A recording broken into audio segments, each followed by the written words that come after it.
ॐ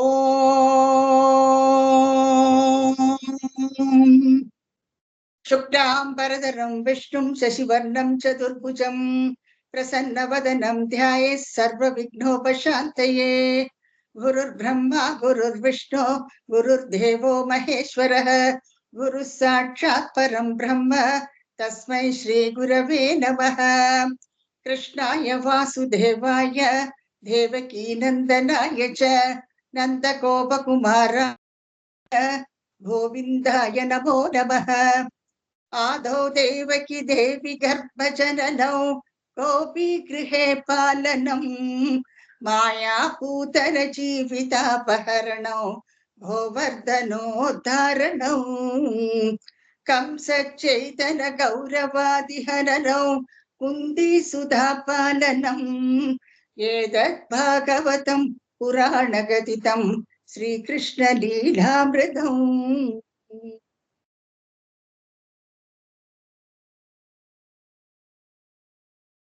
ஒரு short recap முதல் தசகத்துல பாக்குறோம். நம்ம முதல் ஸ்லோகத்துல ஸ்ரீமன் பட்டத்திரி நிஷ்கல பிரம்மம், அதாவது நிஷ்கல பிரம்மத்தினுடைய வர்ணனை பூர்ணமானது, ஞானமானது, நித்தியமானது, காலம் தேசம் எல்லாத்துக்கும் அப்பால் பட்டது. இந்த வேரியஸ் பிக்சர் இங்க பார்க்கலாம். அன்னைக்கு நம்ம டீட்டெயில்டா பார்த்திருக்கோம். ஈவன் வேதங்கள் கூட ஸ்பஷ்டமாக பகவானை பத்தி வர்ணிக்க முடியல. அப்பேற்பட்ட அந்த பிரம்மன், அப்பேற்பட்ட பிரம்மம் சாட்சாத் குருவாயூரப்பன் அப்படின்னு முதல் ஸ்லோகத்துல சொல்றாரு அவர். சோ அவர் குருவாயூரப்பன் ஆனதுனால நம்ம பண்ணிருக்கிற பாக்கியம்ங்கிறார் அவர். கோவில்ல, குருவாயூர் கோவில்ல பகவான் இருக்கார். அதே மாதிரி அவர் நம்ம மனசுக்குள்ளேயும் இருக்கார். சோ அந்த ரெண்டு அர்த்தம் நான் உங்களுக்கு சொன்னேன் இன்னைக்கு. குரு பவன புராதீஷம் ஏவாசிரயமகன்னு சொன்னாலே, குரு பவன புரே அந்த வாக்கியம் ஜனானாம்னுட்டு முதல் ஸ்லோகத்துல சொல்றாரு அவர். குரு பவனம்ங்கிறார் அவர். குருவுக்கு நான் அர்த்தம் சொன்னேன். அவர் அஜ்ஞானத்தை விளக்குவர் குரு. பகவான் விஸ்வகுரு. அவர் நம்ம மனசுக்குள்ள இருக்கார். நம்ம உடம்பு பஞ்ச பிராணனால ஆனது. சோ பவனம், பவனம்னா காத்து. சோ அந்த பகவான் ஆத்மாவாக நாமக்குள்ள இருக்கார். எப்படி குருவாயூரப்பன் கோவிலுக்குள்ள இருக்காரோ, இப்ப கோவில் தான் நம்மளுடைய மனசு, நம்மளுடைய சரீரம்னு நினைச்சுக்கோ, நமக்குள்ளேயும் அந்த பகவான் இருக்கார். ரெண்டு அர்த்தமா புரிஞ்சுக்கணும் ஸ்லோகத்தை. அப்ப அவர் என்ன சொல்றாருன்னா, நம்ம பண்ணிருக்கிற பாக்கியம்னு சொல்றாரு இல்லையா. அந்த பாக்கியம் ஜனானாம். இப்படி முதல் ஸ்லோகத்துல வர்ண ஸ்ரீமன் பட்டத்திரி. ஆரம்பமே பாருங்க, சாந்திரா எவ்வளவு அழகா ஆரம்பிச்சிருக்காரு. மங்களா தீனின்னு சொன்னேன்னா, அதாவது எந்த ஒரு கிரந்தம் ஆரம்பிக்கும் பொழுதும் அதை மங்களமா ஆரம்பிக்கணும். மத்தியத்திலயும் அது மங்களமா இருக்கணும், முடியும் பொழுதும் மங்களமா இருக்கணும். சோ எல்லா லட்சணங்களையும் ஃபாலோ பண்ணி அவர் இந்த கிரந்தத்தை எழுதியிருக்காருங்கிறது ரொம்பவுமே போற்றத்தக்கது. அடுத்த ஸ்லோகத்துல என்ன சொல்றாருன்னா, ஸ்லோகம் 2ல என்ன சொல்றாருன்னா, பகவான் நமக்கு சுலபமாக கிடைக்கிறார் அவர் இல்லையா. இதை பத்தி நான் சொன்னேன், 4 வஸ்துக்கள் நமக்கு ரொம்ப ஈஸியா கிடைக்கிறது இந்த கலிகாலத்துல. அதை பத்தி நான் டீட்டெயிலா சொல்லியாச்சு. இந்த மாதிரி முடியும் போக வேண்டிய அவசியம் இல்லை. அந்த பகவான் சாட்சாத் பாகவதத்துல இருக்கார். அதே மாதிரி நாராயணியம் என்னது, அது பாகவதத்தினுடைய சுருக்கம் தான் நாராயணியம். அப்ப அந்த நாராயணிய கிரந்தத்திலேயும் இந்த பகவான் இருக்கிறதா நம்ம பாவிச்சுக்கணும். அதனாலதான் வயம்ங்கிற நம்ம எல்லாரும் அப்பேற்பட்ட பகவானை ஆசிரியிச்சுட்டு இருக்கிறோம்னு சொல்றார் 2வது ஸ்லோகத்துல. அவர் எப்பேற்பட்டவராம், விஸ்வபீடா பகத்தியன்னு சொல்றார். விஸ்வத்தில் உள்ள எல்லாருடைய துக்கங்களையும் போக்குற அந்த பகவானை நாம் ஸ்மரிக்கிறோம். நம்ம அவர் எல்லாரையும் சேர்த்திக்கிறார் வருங்க. ஏன்னா அவருக்கு அந்த வாதனம் இருக்கு. அப்படி இருந்தா கூட இது நம்ம பார்க்கலாம். அந்த 2வது ஸ்லோகத்துல அப்பேற்பட்ட பகவானை ஆசிரியிக்கிறோம்ட்டு சொல்றார் அவர். விஸ்வபீடா பகத்தியை நிசேஷாத் மானமேனம் குரு பவன புராதீஷம் ஏவாசிரயாமகன்னுட்டு 2வது ஸ்லோகத்துல சொல்றார்.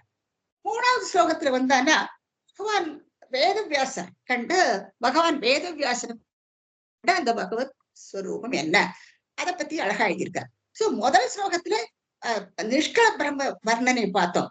ஆனந்தமானவர், நித்தியமானவர், நிர்முக்தம், வேதங்களால வர்ணிக்க முடியாது, இந்த மாதிரி எல்லாமே அது அன்மேனிஃபெஸ்டட் ஃபார்ம், அதை அவர் எக்ஸ்பிளைன் பண்ணினார். இது மேனிஃபெஸ்டட் ஃபார்ம். இப்போ சகலர் சொல்றோம், சகல பிரம்மம்னு சொல்றோம் இல்லையா. வேதவியாசர் என்ன சொல்றாருன்னா, பூதேர் பூதேந்திரியஸ்தேங்கிறார். இந்திரியங்கள்னால ஆக்கப்பட்டது அவருடைய சொரூபம். அதுதான் வேதவியாசர் சொல்றார். இப்ப வேதவியாசர் அவ பார்த்திருக்கா பாருங்க. உள்ளேயும் வெளியிலையும் பகவான பார்த்திருக்கா அவ. சோ அதனால அவரால வர்ணிக்க முடியறது. பகவத் ஸ்வரூபம் என்னவாக்கும்னுட்டு அவரால வர்ணிக்க முடியறது. சோ வேதவியாசர் கண்ட பகவத் ஸ்வரூபத்தை நம்ம மூணாவது ஸ்லோகத்துல பாக்குறோம். அதனாலதான் புண்ணியர்கள் யாருக்கு இந்த மாதிரி பார்க்க முடியுமோ தன்யாகான்னு சொல்றார். அவ பகவான பாக்குறா. ரவந்தே ஸ்ருதி மதி மதுரே சுக்கிரகே விக்கிரகேத்து. அந்த விக்கிரக ஈஸியா கிரகிச்சுக்கவும் முடியுமா? குருவாயூரப்பனை நம்ம பார்த்தா நம்ம மனசுக்குள்ள ஈஸியா அவரை கிரகிச்சுக்கவும் முடியறது. அதே மாதிரி ரமிக்கவும் முடியாது. என்ன அழகு இல்லையா? நீங்க அந்த இன்ட்ரோடக்டரி பிக்சர்ல பார்த்து எல்லா பிக்சர்ஸும் அசார்டடா கொடுத்துருக்கோம் நாங்க. அது எல்லாமே பகவானுடைய அலங்காரங்களாகும். ஒவ்வொரு சமயத்துல பகவானுக்கு ஒவ்வொரு அலங்காரங்கள் பண்ணியிருக்கா. அது அந்த போட்டோகிராஃப் அத்தனையும் ஒரே இதுல ஸ்லாட்ல போட்டிருக்கோம் நாங்க. சோ இதெல்லாம் நீங்களும் குருவாயூருக்கு போகணும்னு பார்த்திருப்பேன். சோ அப்பேற்பட்ட அந்த ஸ்வரூபம் பாக்குறதுக்கு என்ன அழகா இருக்கு இல்லையோ? ஒவ்வொரு அலங்காரமும் நம்மளுடைய மனசை கவர்றது. அதுதான் அவர் சொல்றாரு, தன்யாக ரவந்தே, ரமிக்கிறாளா அவரை பார்த்துட்டு. அதே மாதிரி அது ஸ்ருதி மதி மதுரை. அது அழக கேட்கறதுக்கும் கேட்க கேட்க இன்னும் கேட்கணும்னு தூண்டுறது. அந்த விக்கிரகம் கிரகிக்கிறதுக்கும் ரொம்ப சுலபமா இருக்குன்னுட்டு அவர் கண்ட அந்த பகவத் ஸ்வரூபத்தை பத்தி ஸ்ரீமன் பட்டத்திரி 3வது ஸ்லோகத்துல எழுதியிருக்காரு. அடுத்தது என்ன சொல்றாங்க, 4வது ஸ்லோகத்துல என்ன சொல்றாங்கன்னா, அவர் எல்லா ஜீவராசிகளும் பகவத் சுரூபம் அப்படின்ட்டு சொல்றார். அப்போ பகவான அவர் சொல்றார், சமுத்திரத்துக்கு ஒப்பிட்டு சொல்லி இருக்கார் 4வது ஸ்லோகத்துல இல்லையா? அவரை நிர்மல பிரம்ம சிந்தோ, பிரம்மன் அவரை சமுத்திரத்துக்கு கம்பேர் பண்ணி இருக்கார். சமுத்திரத்துல அலை இருக்கும் இல்லையா? கடலுக்கும் அலையும் எப்பவும் சேர்ந்துதான் இருக்கும். அது பிரிக்கவே முடியாது. அதே மாதிரி பகவானுடைய சத்வகுணம், அந்த சத்வகுணத்தையும் பகவானையும் நம்ம பிரிக்கவே முடியாது இல்லையா? அப்போ அதனால்தான் நிர்மல பிரம்ம சிந்தோன்னு சொல்றாரு. சோ அதுல எப்படி அந்த சமுத்திரத்துல முத்து சிப்பிகள் எல்லாம் அடங்கி இருக்கோ, அதே மாதிரி முக்தர்கள், அதாவது ஜீவன் முக்தர்கள், ஜீவிச்சிருக்கும் பொழுதே முக்த நிலை அடைஞ்சவா, முக்தி அடைஞ்சவா எல்லாருமே பகவானுடைய சரணாகதியில இருக்கா. சோ அதையும் நம்ம புரிஞ்சு, எப்படி கடலுக்கு அடியில அந்த முத்துக்கள் எல்லாம் இருக்கோ அதே மாதிரி அந்த முக்தர்கள் இல்லையா, அவ பகவான் எப்பவுமே ஆசிரியச்சுட்டு இருக்கா. சோ ரொம்ப அழகான ஸ்லோகம் இது. புரிஞ்சுண்டல் உங்களுக்கு ரொம்ப என்ஜாய் பண்ண முடியும். அது எப்படி கடலில் இருந்தால் அலை இருக்கும் தனிமை இல்லை. ஒரு பாட்டு கூட உண்டு. கடல் இருந்தாலும் அலையும் கூட இருக்குமா? இப்ப அதே மாதிரி இந்த சத்வகுணம் பகவான் கூட்ட பகவான் சத்வகுணத்தை பிரிக்கவே முடியாதுங்க. ஆனா அது அது நிஷ்கல பிரம்மத்தை பத்திய வர்றனே அது. அப்போ சகல பிரம்மன் எப்ப சொல்றோம்? அவர் அவதாரம் எடுக்கிற சமயத்துல நம்ம சகல பிரம்மம்ட்டு பகவான சொல்றோம். அப்ப நமக்கு பார்க்க முடியாது அந்த சகல பிரம்மம். அந்த பிரம்ம தத்துவம் குருவாயிருப்பன். ஒவ்வொரு வருஷம் ஸ்ரீமன் பட்டத்திலே அந்த கன்க்ளூஷனுக்கே வருவார் இல்லையா? குருவாயூர் சாட்சாத் இருக்கார் இல்லையா? அந்த கோவில்ல குடி இருக்கார் அவர். சோ அந்த பிரம்மன் அதுல அந்த ஸ்டோரியில நான் உங்களுக்கு சொன்னேன். அது எப்பேற்பட்ட விசேஷமான மூர்த்தியாக்குங்கிறது ஏற்கனவே நான் சொல்லியிருக்கேன். அடுத்த ஸ்லோகம் 5ல வந்தானா என்ன சொல்றாங்கன்னா, பகவத் ஸ்வரூபம்னு சொன்னா இல்லையா? இப்ப பகவான் என்ன பண்றாருன்னா உலகத்தையே சிருஷ்டி பண்றாரு. அவர் சிருஷ்டிகர்த்தா. அவர் நிர்வியாக பாரோப்பி நிஷ்காரணமச்சன்ட்டு முதல்ல ஆரம்பிக்கிறார். அவருக்கோ காரணமோ காரியமோ எதுவுமே கிடையாது. அப்படி இருக்கும் பொழுது எப்படியாக்கும் அவர் இந்த யூனிவர்ஸ் எப்படியாக்கும் இந்த உலகத்தை சிருஷ்டி பண்ணினார். சோ அது எல்லாமே ஒரு கடைக்கண் பார்வையில இல்லையா? மாயையை தூண்டுறார் அவர். சோ அந்த மாயையை தூண்டி அதுல இருந்து உலகத்தை முழுக்க அவர் சிருஷ்டி பண்ணியிருக்கார். அது அவருடைய மகத்துவம். அப்போ இந்த மாயை பத்தி சொல்லும் பொழுது இது சத்தா அசத்தா இப்படி ஒரு சந்தேகம் நமக்கு. அப்போ Mangala Kannan, your video is on. Mute your video Mangala Kannan. So மாயைங்கிறது சத்தா அசத்தா இதை பத்தி அன்னைக்கு சொன்னேன். எப்படி ஒரு மேக்னெட்டுக்குள்ள அந்த மேக்னெட்டிக் ப்ராப்பர்ட்டி இருக்குங்கிறது நமக்கு அந்த அயன் பீசஸ் பக்கத்துல இருந்து அது கிரகிக்கும் பொழுதுதான் நமக்கு தெரியுது. அந்த மாதிரி நெருப்புக்குள்ள சூடு, அந்த சூடு நமக்கு இருக்கிறது தெரியறது இல்லை இல்லையா? அப்போ அதை தொட்டு பார்த்தாதான் அது சூடா இருக்கு. இல்லாட்டா நமக்கு அனுபவம் அதுல இருந்து நம்ம தெரிஞ்சுக்கிறோம் நெருப்பு சுடும் அப்படின்னு நம்ம தெரிஞ்சுக்கிறோம். அந்த மாதிரிதான் மாயை பகவானோட இருக்கு. அவர் கடைக்கண் பார்வையில பார்த்த மாத்திரத்துல அந்த மாயை ஆக்டிவேட் ஆயிடுறது. அதுல இருந்துதான் சிருஷ்டி காரியங்கள் எல்லாம் தொடங்குறது. அதனாலதான் ஸ்வ மகிம அவருடைய மகத்துவமாம் இது. மகிம விபவா குண்ட வைகுண்ட ரூபம்னுட்டு பட்டத்திரி வந்து பகவான் வர்ணிக்கிறார் இந்த ஸ்லோகத்துல. அடுத்து வந்து என்ன சொல்றான்னா, கோவிலுக்குள்ள பகவானை பார்த்து குருவாயூரப்பனை பார்த்துட்டு எல்லாரும் எத்தனை சந்தோஷப்படுறாங்க, கண்டு கழிக்கிற அந்த உருவத்தை பத்தி அடுத்தது சொல்றார். அப்போ பகவானுடைய ஸ்வரூபம் பார்த்தேன்னா ஸ்லோகம் 6ல நீல மேனி இல்லையா, நீல திருமேனி, இவருடைய ரூப மாதிரியத்தை இப்ப நம்ம 2வது தசகத்தில் டீட்டெயில்டா பார்ப்போம். இப்போ அது நீருண்ட மேகம் போன்ற திருமேனி, அப்புறம் மகாலட்சுமி எப்பவும் தாண்டவம் ஆடின்னு இருக்கலாம் இல்லையா, லக்ஷ்மி நிஷங்க லீலா நிலையன அமிர்த சந்த சந்தோமத்தை ஏற்கனவே பார்த்தோம் நம்ம. சோ இந்த ஸ்லோகத்துல லக்ஷ்மி கொஞ்சம் கூட சங்கையே இல்லாம எப்பவுமே பகவானுடைய பட்சத்துல ஒரு வந்து இருக்காளாம் மகாலட்சுமி. அப்ப அப்பேற்பட்ட அந்த மூர்த்தி பகவான் நீங்க பார்க்கல, அவர் மனசுக்குள்ளேயும் இருக்கார். அவர் தியானம் பண்ணும் பொழுது இப்ப ஒரு ரிஷி வந்து பக்கத்துல உட்கார்ந்து தியானம் பண்ணி இந்த பகவத் ஸ்வரூபத்தை தன் மனசுக்குள்ள பாக்குறார். இப்ப நம்ம பார்க்கும் பொழுது கோவிலுக்குள்ள அந்த விக்கிரகத்தை நம்ம பாக்குறோம். அப்போ அதை பார்த்துட்டு நமக்கு அத்தனை ஒரு சந்தோஷம் இல்லையா. அந்த சந்தோஷத்துல நமக்கு வந்து இந்த என்ன சொல்றாருன்னா சிஞ்சத் சஞ்சிந்த காணாம், சஞ்சிந்த காணாம், பகவான தியானம் பண்ணும் தோறும் நமக்கு வந்து அந்த அமிர்த தாரை நம்ம மேல பொழியறதா நமக்கு. அந்த அமிர்த சென்ற சந்தோகம் அந்த சிஞ்ச சஞ்சிந்த காணாம் அப்பேற்பட்ட சரீரத்தை நம்ம அணுக்கலைன்னு சொல்றாரு மாருதாகாரத்தை குருவாரப்பனை வர்ணிக்கிறார் இந்த ஸ்லோகத்துல. அடுத்து என்ன சொல்றாருன்னா பட்டத்திரி என்ன நினைச்சிருந்தாருன்னா, இப்போ இந்த சிருஷ்டி காரியங்கள் பகவான் பண்ணி இருக்காரு. ஸ்லோகம் 7 நம்ம என்ன பாக்குறோம்னா, பகவான் வந்து இந்த சிருஷ்டி காரியத்துல பண்ணினதுனால இந்த சிருஷ்டியே நமக்கு எப்ப பாரு ஒரு துக்கத்தை கொடுக்கறது இல்லையா. இப்போ பாக்குறோம் சாவு, அது இது சிக்னஸ், இது எல்லாத்தையும் பார்த்தோம் ஐயோ நமக்கு ஒரு வெறுப்பு வருது.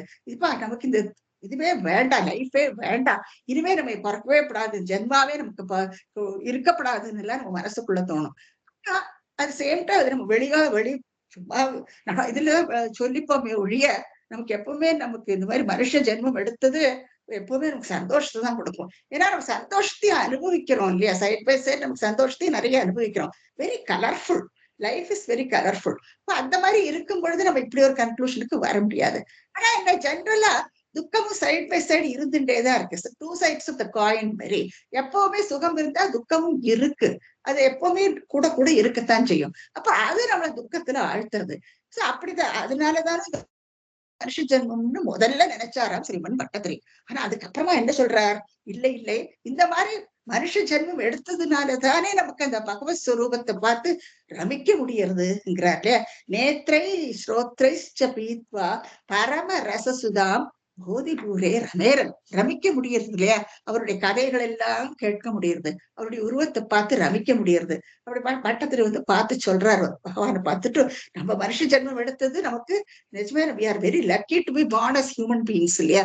அப்ப அதனாலதான் இது ரசிக்க முடியறது. இல்லைன்னா புழுவாவோ பூச்சியாவோ இருந்தானா நமக்கு இதெல்லாம் ரசிக்க முடிஞ்சிருக்குமோ, ஒண்ணுமே ரசிக்க முடியாது. அப்ப அப்படியாக பட்டத்திரி வந்து ரொம்ப சந்தோஷப்படுறார். மனுஷ ஜென்மம் அவருக்கு அந்த வலி தாங்க முடியல, அங்க உட்கார்ந்து எழுதின்னு இருக்கார். அப்பதான் அவருக்கு அப்படி நினைக்க தோன்றது இல்லையா, இந்த மனுஷ ஜென்மமே கஷ்டப்படுறதுக்கு தானோ அப்படின்ட்டு நினைக்கிறாராம் அவர். ஆனா எவ்வளவு அழகான அந்த சொரூபத்தை பார்த்தா எல்லாருக்கும் மறந்து விடுறது. அப்போ நமக்கு மனுஷ ஜென்மம் எடுத்ததுனாலதானே அந்த பகவானுடைய இந்த அழகு சரீரத்தை பார்த்து நமக்கு மனசு அப்படியே ரமிச்சு போயிடுறது இல்லையா. அடுத்து அதுதான் சொல்றார், நேத்ரே ஸ்ரோத்ரேஷ்ட பீத்வா பரமரசுதாம் போதிபூரே ரமேரன் இந்த ஸ்லோகத்துல சொல்றாரு. அடுத்த ஸ்லோகத்துல ஸ்லோகம் 8 வந்தோன்னா அவர் என்ன சொல்றாருன்னா, பகவானுடைய காலடியில சரணாகதி அடைஞ்சு விட்டான்னா பகவான் சகல புருஷார்த்தங்களையும் நமக்கு கொடுக்கிறார் இல்லையா. அறம் பொருள் இன்பம் வீடு, இந்த புருஷார்த்தங்கள் நம்ம பார்த்தோம், 4 புருஷார்த்தங்கள் உண்டு. பகவான் நமக்கு உடனே கொடுத்து விடுறாராம். பகவான பாரிஜாத மரம்னு சொல்றார் பட்டத்திரிங்க. பாரிஜாதோ ஹரே துவங்கிறார். பாரிஜாத மரமா பகவான். ஏன்னா அந்த இந்திரலோகத்துல இருக்கிற அந்த பாரிஜாத மரத்தை வணங்கினானா அது வந்து ஏதோ நம்ம கேட்டதான் கொடுக்கும். அது கூட நோ என்ட்ரி உண்டு, எல்லாரும் உண்டு நுழைஞ்சு போய் பார்த்து அவளுக்கு இஷ்டப்பட்டதை கேட்கவும் முடியாது. அந்த மாதிரி நிறைய ப்ராப்ளம்ஸ் எல்லாம் உண்டு. இந்திரலோகத்துல இருக்கிற அந்த மரத்தை வணங்கி நமக்கு என்ன வேணுமோ அதுக்கு வாங்கிக்கிறதுக்கு. ஆனா பகவானோ தன்னுடைய காலடியில் நம்ராணாம் சந்நித சததம் அப்படிங்கிற, எப்பவுமே நீ கேட்காம அனபியர்த்திதான் அப்படிங்கிற, கேட்காமைக்கு அள்ளி அள்ளி கொடுத்து விடுவாராம் பகவான். அப்ப அப்பேற்பட்டவர் சகல புருஷார்த்தங்களையும் நமக்கு பகவான் கொடுக்கிறாருங்கிறத நம்ம அந்த இந்த ஸ்லோகம் 8 நம்ம பார்த்தோம். அப்போ ஜனங்கள் என்னத்துக்கு அந்த பாரிஜாத மரத்தை சக்கரவாட்டி இந்திரலோகத்துல இருக்கிற அந்த பாரிஜாத மரத்தை என்னத்துக்கு வணங்கலாம்? பகவானை போய் பகவானோட காரடியில போய் விழுந்தா போருமே ரொம்ப அழகா சொல்ற இந்த ஸ்லோகத்துல. அடுத்து என்ன சொல்றாரு? ஸ்லோகம் 9 என்ன சொல்றாருன்னா, இப்ப பகவான் கருணையினாலே மத்த தெய்வங்கள் எல்லாம் நம்ம கேட்டது எல்லாம் கொடுக்கறது இல்லையா? ஆனா பகவானும் தன்னையே கொடுத்து விடுவான். இப்ப பகவான் இப்ப பிரஜபூமியில பார்த்தானா அவ எப்படி ஒட்டி ஒழுகி அவளோட இருந்திருக்காரு இல்லையா? அவரோட வாழ்நாள் முழுக்க அவ கூட இருந்திருக்காரு பகவான். அப்போ அதுல இருந்து அவர் தன்னையே கொடுத்து விடுறாருங்கிறத நமக்கு தெரியறது. நிறைய எக்ஸாம்பிள் சொல்லலாம். இந்த இந்த அவதாரத்துலதான் பகவான் முழுக்க முழுக்க பகவான் கூடயே இருந்து வாழ்க்கை நெறிகளை சொல்லி கொடுத்திருக்காரு அவர். சோ அதனால அதனால என்ன அந்நிய தெய்வங்கள் எல்லாம் நமக்கு வணங்க வேண்டிய அவசியமே இல்லை. அதுவும் கீதையிலையும் சொல்லி இருக்கு. இப்ப அந்நிய தேவர்கள் எல்லாம் வணங்கும் பொழுது அவ கண்டிப்பாக அந்த யஜ்ஞம் பண்ணின பலன் உண்டு. நமக்கு நம்ம விரும்பினது நமக்கு கிடைக்கும். ஆனா அதை நிர்ணயிக்கிறது என்னமோ பகவான் தான். இந்த 8வது சாப்டர்ல பார்த்திருக்கோம், உங்களுக்கு ஞாபகம் இருக்கும் அனுபவம். பின்னால அடுத்த இதுல வரும், நான் சொல்றேன். சோ பகவத்கீதையிலே பாக்குற ஒரு ஸ்லோகத்துல அவர் சொல்லுவார், அது பக்தியோட அந்த பகவான்கிட்ட இருந்தா வேற சிந்தனை இல்லாம நம்ம இருந்தோம்னா நமக்கு பகவான் எல்லாத்தையும் வாரி கொடுத்து விடுறாரு. அப்புறம் அந்நிய தெய்வங்களும் கொடுக்கும், அதுல சந்தேகமே கிடையாது. ஆனால் அதை நிர்ணயிக்கிறது பகவான் தான், அதை நம்ம தெரிஞ்சுக்கணும்.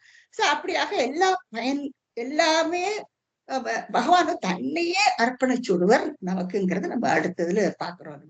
அப்போ பிரதிபத மதுரை, அது ரொம்ப அழகான ஸ்லோகம். இது நிறைய படிச்சு பிடிச்சு அந்த அர்த்தத்தை கிரகிச்சுக்க பார்க்கணும். நம்ம உச்சைராரவந்திங்கிறார். கோவிலுக்குள்ள போனா அந்த நாராயண கோஷம் இல்லையா, மெய் சிலிர்க்கிறது. எல்லாரும் நாராயண நாராயணன் சொல்லும் பொழுது கண்முன்னாலேயே அவர் என்ன நம்ம உள்ள கூட போயிருக்க மாட்டோம், அந்த தெய்வத்தினுடைய அந்த சுரூபம் நம்ம கண் முன்னால நின்னுடுறது. அப்ப உச்சையர் ஆரம்பந்திங்கிற எல்லாரும் கோஷம் விடுறாளாம். பிரதிமத முதல்ல ஒவ்வொரு அடி எடுத்து உள்ள போக போக போக போக சேதனாக ஸ்பீத பாக்கியாக நம்ம பாக்கியம் பண்ணியிருக்கோமா.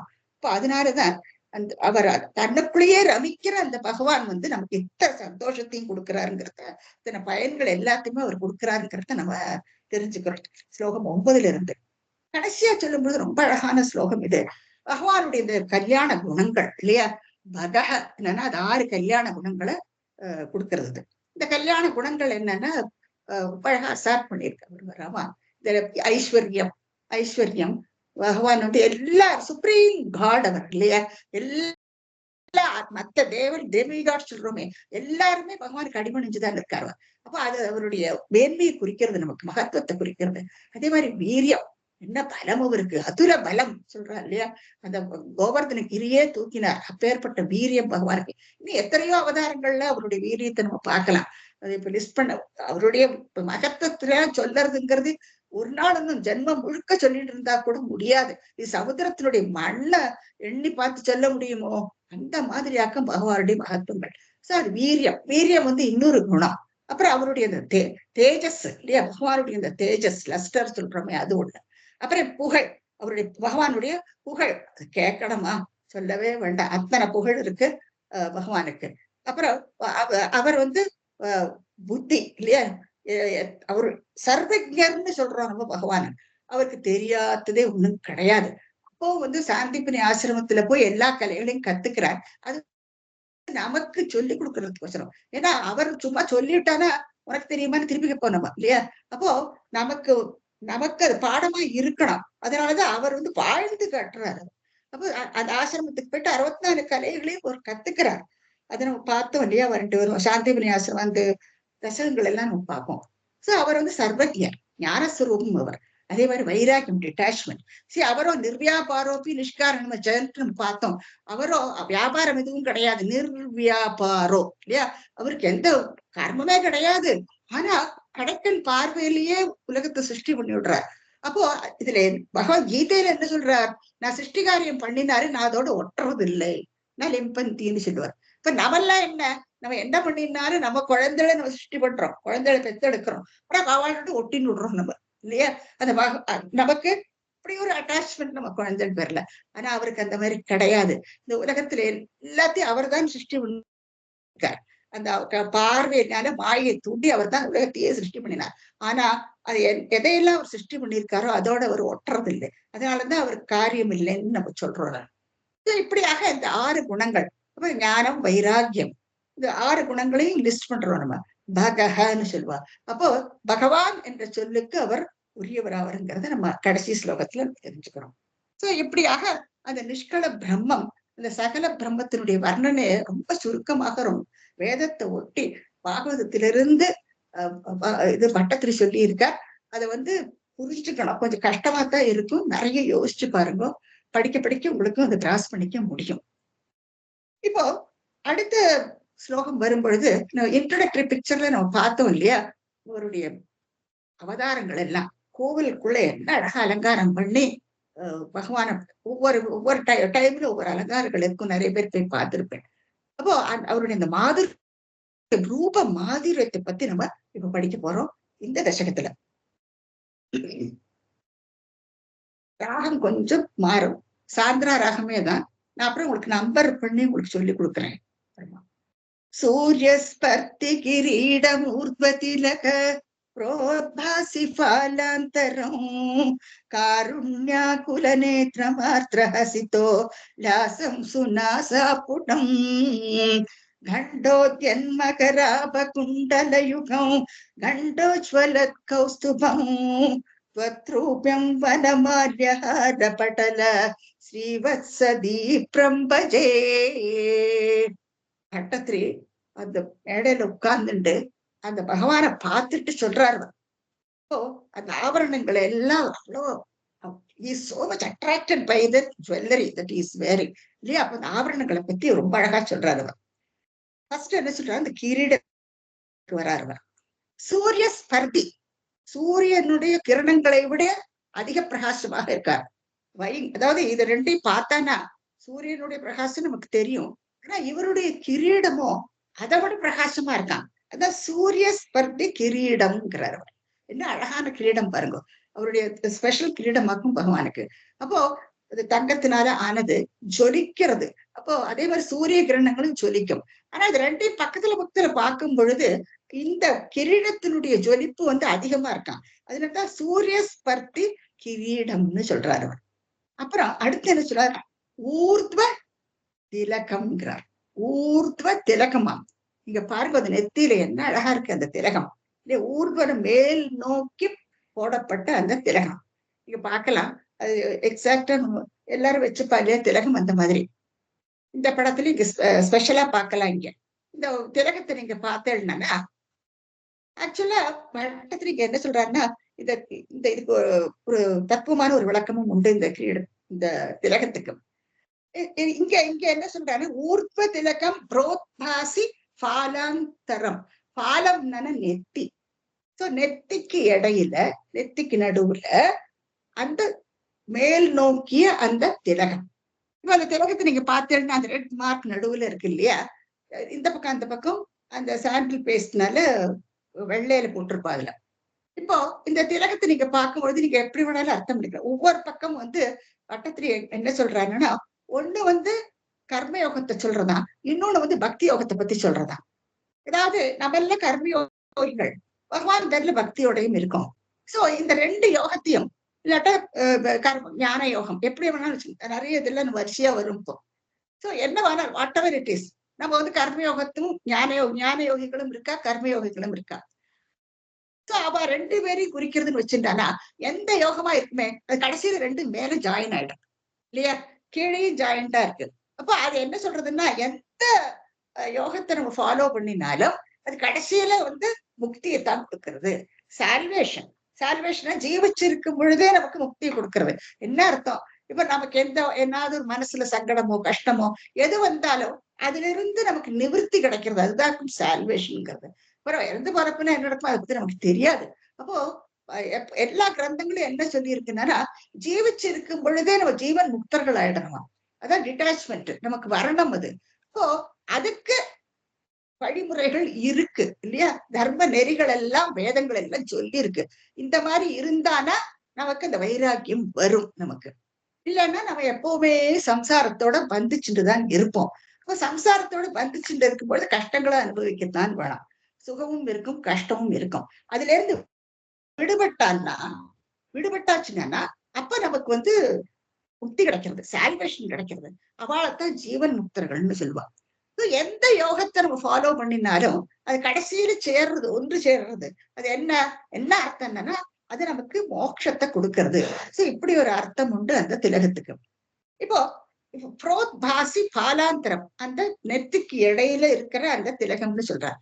இதை படிச்ச உடனே எனக்கு சௌந்தரிய லகரியில அம்பாளை பத்தி ஆதிசங்கரர் சொல்றார். அம்பாளுடைய அந்த நெத்தி, அந்த ஸ்லோகம் 46. எனக்கு அது சொல்லாம இருக்க முடியல. இப்போ இங்க பட்டத்துல என்ன சொல்லியிருக்கார்? புரோத்வாசி பாலாந்தரம், அந்த நெத்திக்கு உள்ள இடையில இருக்கு இல்லையா, அழகா கீழில இருந்து ஊர்த்துவ திலகம்னு சொல்லியிருக்கார். இப்போ நெத்தியில பளிச்சுன்னு அந்த திலகம் காண்றதுங்கிறத நம்ம தெரிஞ்சுக்கிறோம். இப்போ ஆதிசங்கரர் அம்பாளுடைய நெத்தியை வர்ணிக்கிறார் பாருங்க. லலாட்டம் லாவண்ய துதி விபலமா பாதி தவயத்தே. லலாட்டம், லலாட்டம்னா நெத்தி, காலம்னாலும் நெத்திதான். சோ இந்த லலாட்டம் லாவணம் அத்தனை அழகா இருக்காம். விமலம் ஆபாதி, ரொம்ப அழகா இருக்காம் அம்பாளுடைய அந்த நெத்தி. விதீயம் தன்மன்யே மகுடகடிதம் சந்திரசகலம். இதுக்கு மேல அம்பாளுக்கு சந்திரப்பிறை இல்லையா? சிவனுக்கும் அம்பாளுக்கும் எப்பவுமே அந்த கலை இருக்கும், சந்திரகலை சிரசுக்கு மேலே இருக்கும். அப்ப அது சந்திரகலை எப்படி இருக்கும்? கிரசன்ட் மூணுன்னு சொல்றோம் இல்லையா? இந்த கிரசன்ட் மூன் சிரசுல இருக்கும். அது அம்பாளுடைய அந்த நெற்றியும் அந்த கிரசன்ட் மூன் மாதிரியே இருக்குமா, வளைஞ்ச நெற்றி. பகவான் அம்பாள் யாரு? பத்மநாபனுடைய சகோதரி தான் அம்பாள். இப்போ ரெண்டு பேரும் ஒரே மாதிரிதான். அப்போ அவளுக்கு அந்த நெற்றி அவ்வளவு ஒரு அழகா, லலாட்டம் லாவண்யான்னு சொல்றார் ஆதிசங்கரங்க. அப்பேற்பட்ட அழகான நெத்தியாம் அம்பாளுக்கு. அதுல அந்த அதுக்கு மேல சிரசுல சந்திர சகலம், அதாவது சந்திரக்கலை அதுக்கு மேல இருக்கான். அடுத்து என்ன அழகா சொல்றாரு பாருங்க. விபர்யாசன்யாச உபயமபி சம்பூய ஜமித சுதாலேபஸ்யூதி பரிணமதிராகா ஹிமகர. கொஞ்சம் யோசிங்கோ. இப்போ மேல அந்த சந்திரகலை, அம்பாளுடைய நெத்தி வளைந்த நெத்தி, பகவான் மாதிரியே அவளுக்கு அரை வளையம் மட்டும் ஒரு நெத்தி, மேல அரை வளையத்துல அந்த சந்திரன். இது ரெண்டையும் நீங்க மாத்தி போடுங்கோ. இந்த ரெண்டு அரை வளையத்தையும் சேர்த்தினானா அது ஒரு முழு வளையம் ஆயிடுறது. அவன் சந்திர வதனாவும், சந்திரனை ஒத்த முகமாம அம்பாளுக்கு. என்ன அழகான வர்ணனை பாருங்க. இப்படி எல்லாம் நமக்கு யோசிக்க தோணாது. அவ்வளவு அழகா வர்ணிச்சிருக்காரு பாருங்க. பரிணமதி ராக்கா ஹிமகரகாங்கிறாரு. பூர்ண சந்திரன் மாதிரி இருக்குமா அவளுடைய முகம். ஜஸ்ட் அந்த பாதம், அதாவது அந்த நெத்தி லலாட்டம், இந்த லலாட்டத்து அதோட மேல இந்த சந்திரக்கலை, இது ஒரு அறவளையம், சந்திரக்கலை ஒரு அறவளையம். இந்த ரெண்டு அறவளையத்தையும் சேர்த்து விடுங்கோ. அது பூரண சந்திரன் நாட்டம் இருக்கு. சோ அம்பாளுடைய முகம் அத்தனை அழகா இருக்கான். பூர்ண சந்திரன். Swarnalatha, your video is on. இந்த ஸ்லோகத்தை நீங்க படிச்சு பாருங்க. நான் எடுத்திருக்கேன், சில பேட்சஸ் நீங்க கேட்டிருக்கேன். அந்த ஸ்லோகத்தை படிச்சு பார்த்தா தெரியும். சோ அவள் பத்மநாபனுடைய சகோதரி அல்லவா? சோ அவ்வளவு அழகா ஆதிசங்கரர் வர்ணிச்சிருக்கார். சோ அப்படியாக இவருடைய பாலாந்தரம், அதுக்கு நடுவில் பாசி பிரகாசமா இருக்கான். அது மேலே நோக்கி இடப்பட்ட அந்த திலகம். அப்புறம் அடுத்து கண்ணுக்கு வராரு கீழே. காருண்யாகுல நேத்திரம் ஆர்திரம்ங்கிறாரு. இந்த கண்ணை பார்த்தானா அது என்ன கருணை வழியறது, சொட்டுறது இல்லையா அவருக்கு? ரௌத்ரமோ இதுவோ எதுவுமே இல்லை. அந்த கண்ணை பார்த்தாலே நமக்கு அத்தனை ஆசையா இருக்கு, பார்க்கணும், இன்னும் பார்க்கணும்னு தோன்றது நமக்கு. காருண்ய ஆகுல நேத்திரம், நேத்திரம்னா கண்கள். ஆர்திர கசியறது, கண்ணுல இருந்து கருணை கசியறது அவருக்கு. பகவான் கருணாமூர்த்தியாகும். அவர் காலவே விழுந்தாச்சுன்னா அவர் தன்னையே கொடுத்து விடுவோம். நம்ம ஏற்கனவே பார்த்தோம். எல்லாரும் மனசு அப்படியே இழகி போயிடுமோ அவருக்கு. சோ காருண்யாக்குல நேத்திரம் ஆர்திரம். அடுத்து என்ன சொல்றாரு? ஹசிதோல்லாசம், அது ட்ரேட் மார்க் புன்னகை. ஹசிதக உல்லாசம், அதாவது அவருடைய புன்னகையை நீங்க பார்த்தீங்கன்னா அப்படி ஒரு அழகு. அது புஞ்சிரிப்பு சொல்லுவா இல்லையா? அந்த சிரிப்பை பார்க்கும் பொழுது நம்ம மனசுக்குள்ள என்ன நம்ம நினைச்சுட்டு இருக்கோமோ அது மாதிரி நமக்கு பிரதிபலிக்குமா. இப்போ சிலப்போ நமக்கு என்ன தோணும்? அரே முட்டாள், என்ன நீ இப்படி இருக்காய், நம்மள ஏரியா பார்த்து சிரிக்கிறாரோ, அப்படி ஒரு எண்ணம் வருமா. இந்த மாதிரி பலவிதமான எண்ணங்கள். நம்ம சந்தோஷமா இருந்தோம்னா அந்த புஞ்சிரிப்பு நமக்கு சந்தோஷத்தையே பிரதிபலிக்குமா. சோ அப்பேற்பட்ட புஞ்சிருப்பு. அப்புறம் அவர் பார்த்தானே என்ன உன்னுடைய துக்கத்தை போய் சொல்லு, சிரிக்கிறாரு. அப்போ அந்த புஞ்சிருப்பு தான். நீ சந்தோஷமா இருக்கியான்னு சொல்லு, அப்போ அந்த புஞ்சிருப்பு தான். அதுக்கு ஒரு ஹஹஹான்னு பெருசா ஒண்ணும் சிரிக்கிறது இல்ல. எப்பவும் அந்த ஹஸ்தோல்லாசம் தான். இந்த மந்தஹாச புன்னகைத்தான் அவருடைய அவருடைய முகத்துல நம்ம பார்க்க முடியும். சோ ஹசிதோல்லாசம். அடுத்து பாருங்க. சோ நாசா புடம். நாசான்னா நாசம்னா மூக்கு. அந்த மூக்கு அது ரொம்ப அழகா இருக்கா. சோ நாசா புடம். இத வந்து எப்படி இன்டர்பிரேஷன் கொடுத்தா பெரியவாளன்னா, செசமே பிளான்ட் இருக்கு இல்லையா? அதனுடைய பூவ பாருங்க. பக்கத்துல இருக்கு. பிளாசம்டு செசமே பிளான்ட். இது லாஸ்ட் இயர் மங்களா எடிட் பண்ணிருந்தது இதெல்லாம். இது போன வருஷம் வந்து நான் யூஸ் பண்ணிருந்தேன் அந்த பிக்சரை. நீங்க பாத்தீங்கன்னா இங்க அவருடைய அந்த மூக்கு, இந்த மூக்கையும் பாருங்க, அந்த பூவையும் பாருங்க. ஒரே மாதிரி இருக்கு. இல்லையா? கீழே பிராடா இருக்கு. அது மேல பாருங்க அப்படி கூர்ந்து மேல போயிருக்கு. அதே மாதிரி பகவானுடைய மூக்கை நீங்க பாருங்க. மேல கூர்ந்து ஷார்ப்பா இருக்கு. கீழே வந்து இது பிராடா இருக்கு இல்லையா? அந்த பூவும் அது ஒரே மாதிரி இருக்கு பாக்குறதுக்கு. சோ அது எப்பவும் பெரிய இது கிரந்தங்கள்ல எல்லாம் விஷ்ணு புராணம் நினைக்கிறேன். அதுல வந்து இப்படி ஒரு கம்பேரிசன் கொடுத்திருக்கா. Blossomed sesame plant. அதுல இருக்க அந்த பூ மாதிரி இருக்குமா அவருடைய மூக்கு. சு சூனா ரொம்ப அழகு. சு நாசா புட்டம். அழகிய எடுப்பான மூக்கு. அப்புறம் அடுத்தது பாருங்க. கண்டோத்தியன் மகராப குண்டல யுகம்ங்க. மகர குண்டலம் அவருடைய காதுல எப்பவுமே ஆடிட்டு இருக்கும். இந்த மகர குண்டலம் அது வந்து சில விசேஷ நாள்ல தான் போட்டிருப்பா பகவானுக்கு. இங்க நீங்க பார்க்கலாம் அந்த மகர குண்டலத்துல ஒரு காதுல அழகு மாட்டின்னு இருக்காரு. அது எப்பவுமே இது டேங்கிளிங் ஆடிண்டே இருக்கும். அந்த காத்துல வந்து அதுவும் ஆடிண்டே இருக்கும் அந்த மகர குண்டலம். மகர குண்டலம் ஆடு அந்த பாட்டு கூட நீங்க கேட்டு ரொம்ப அழகான ஒரு பாட்டு. அந்த அந்த குண்டலம் இப்படி ஆடும் பொழுது மகர குண்டலம் அது பச்சை கலர்ல இருக்கும். நீங்க பார்க்கலாம் இங்க. அது அவருடைய மேனியோ நீல மேனி. அந்த மேனியில கண்டம். இப்ப கண்டோத்யன் கண்ட உத்யன். கண்டம்னா என்னன்னா சீக்ஸ். கன்னம். இந்த கண்ண பகுதி வந்து கருநீலமா இருக்கு இல்லையா?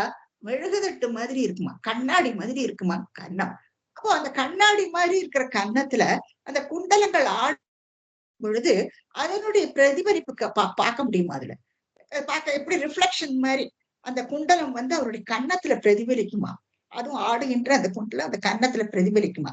இப்போ கண்ட உத்யன் மகராப குண்டல யுகம். இந்த மகர குண்டலம் யுகம் ரெண்டு இருக்கு இல்லையா?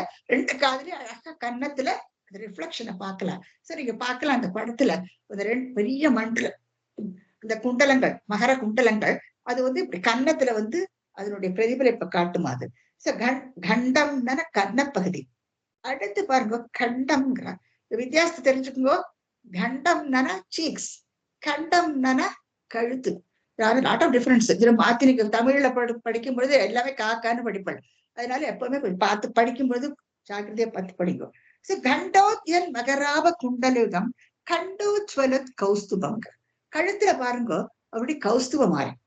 கௌஸ்துபம் வந்து இத முதல்ல கழுத்தோட ஒட்டி போட்டு இருக்காரு இல்லையா? அதுக்கு நடுவுல அந்த ஜெம் இருக்கு பாருங்க. ஜெம் ஸ்டட்டட் நெக்லஸ் ஒண்ணு உண்டு. அது வந்து சிலப்போ அந்த கல்லு வந்து பச்சை கலர்ல இருக்கும், சேப்பு கலரு உண்டு. இந்த கௌஸ்துவம் வந்து பார்க்கடலை கடையும் பொழுது கிடைச்சதுன்னுட்டு அப்படி ஒரு வரலாறும் உண்டு. பார்க்கடலை கடையும் பொழுது அந்த கௌஸ்துவம் வருதான். அப்போ அந்த அவர் அது அது ரொம்பவுமே மூல்ய வஸ்து அது. அதுக்கு ப்ரெஷியஸ் ஸ்டோன்னு சொல்றோம் இல்லையா? சோ சாதாரண மனுஷாலாம் அந்த மாதிரி ஸ்டோன்ஸ் எல்லாம் வச்சுக்க முடியாது. ஏன்னா அதை வச்சுக்கிற விதத்துல அதை ரொம்ப போர்த்தி வச்சுக்கணும் அது. அப்புறம் அது வந்து ஆபத்து. ஏன்னா அது அப்படி விலை மதிக்க முடியாத கல் இல்லையா? சோ அதனால அவளுக்கு ஆபத்துக்கள் நேரலாம்.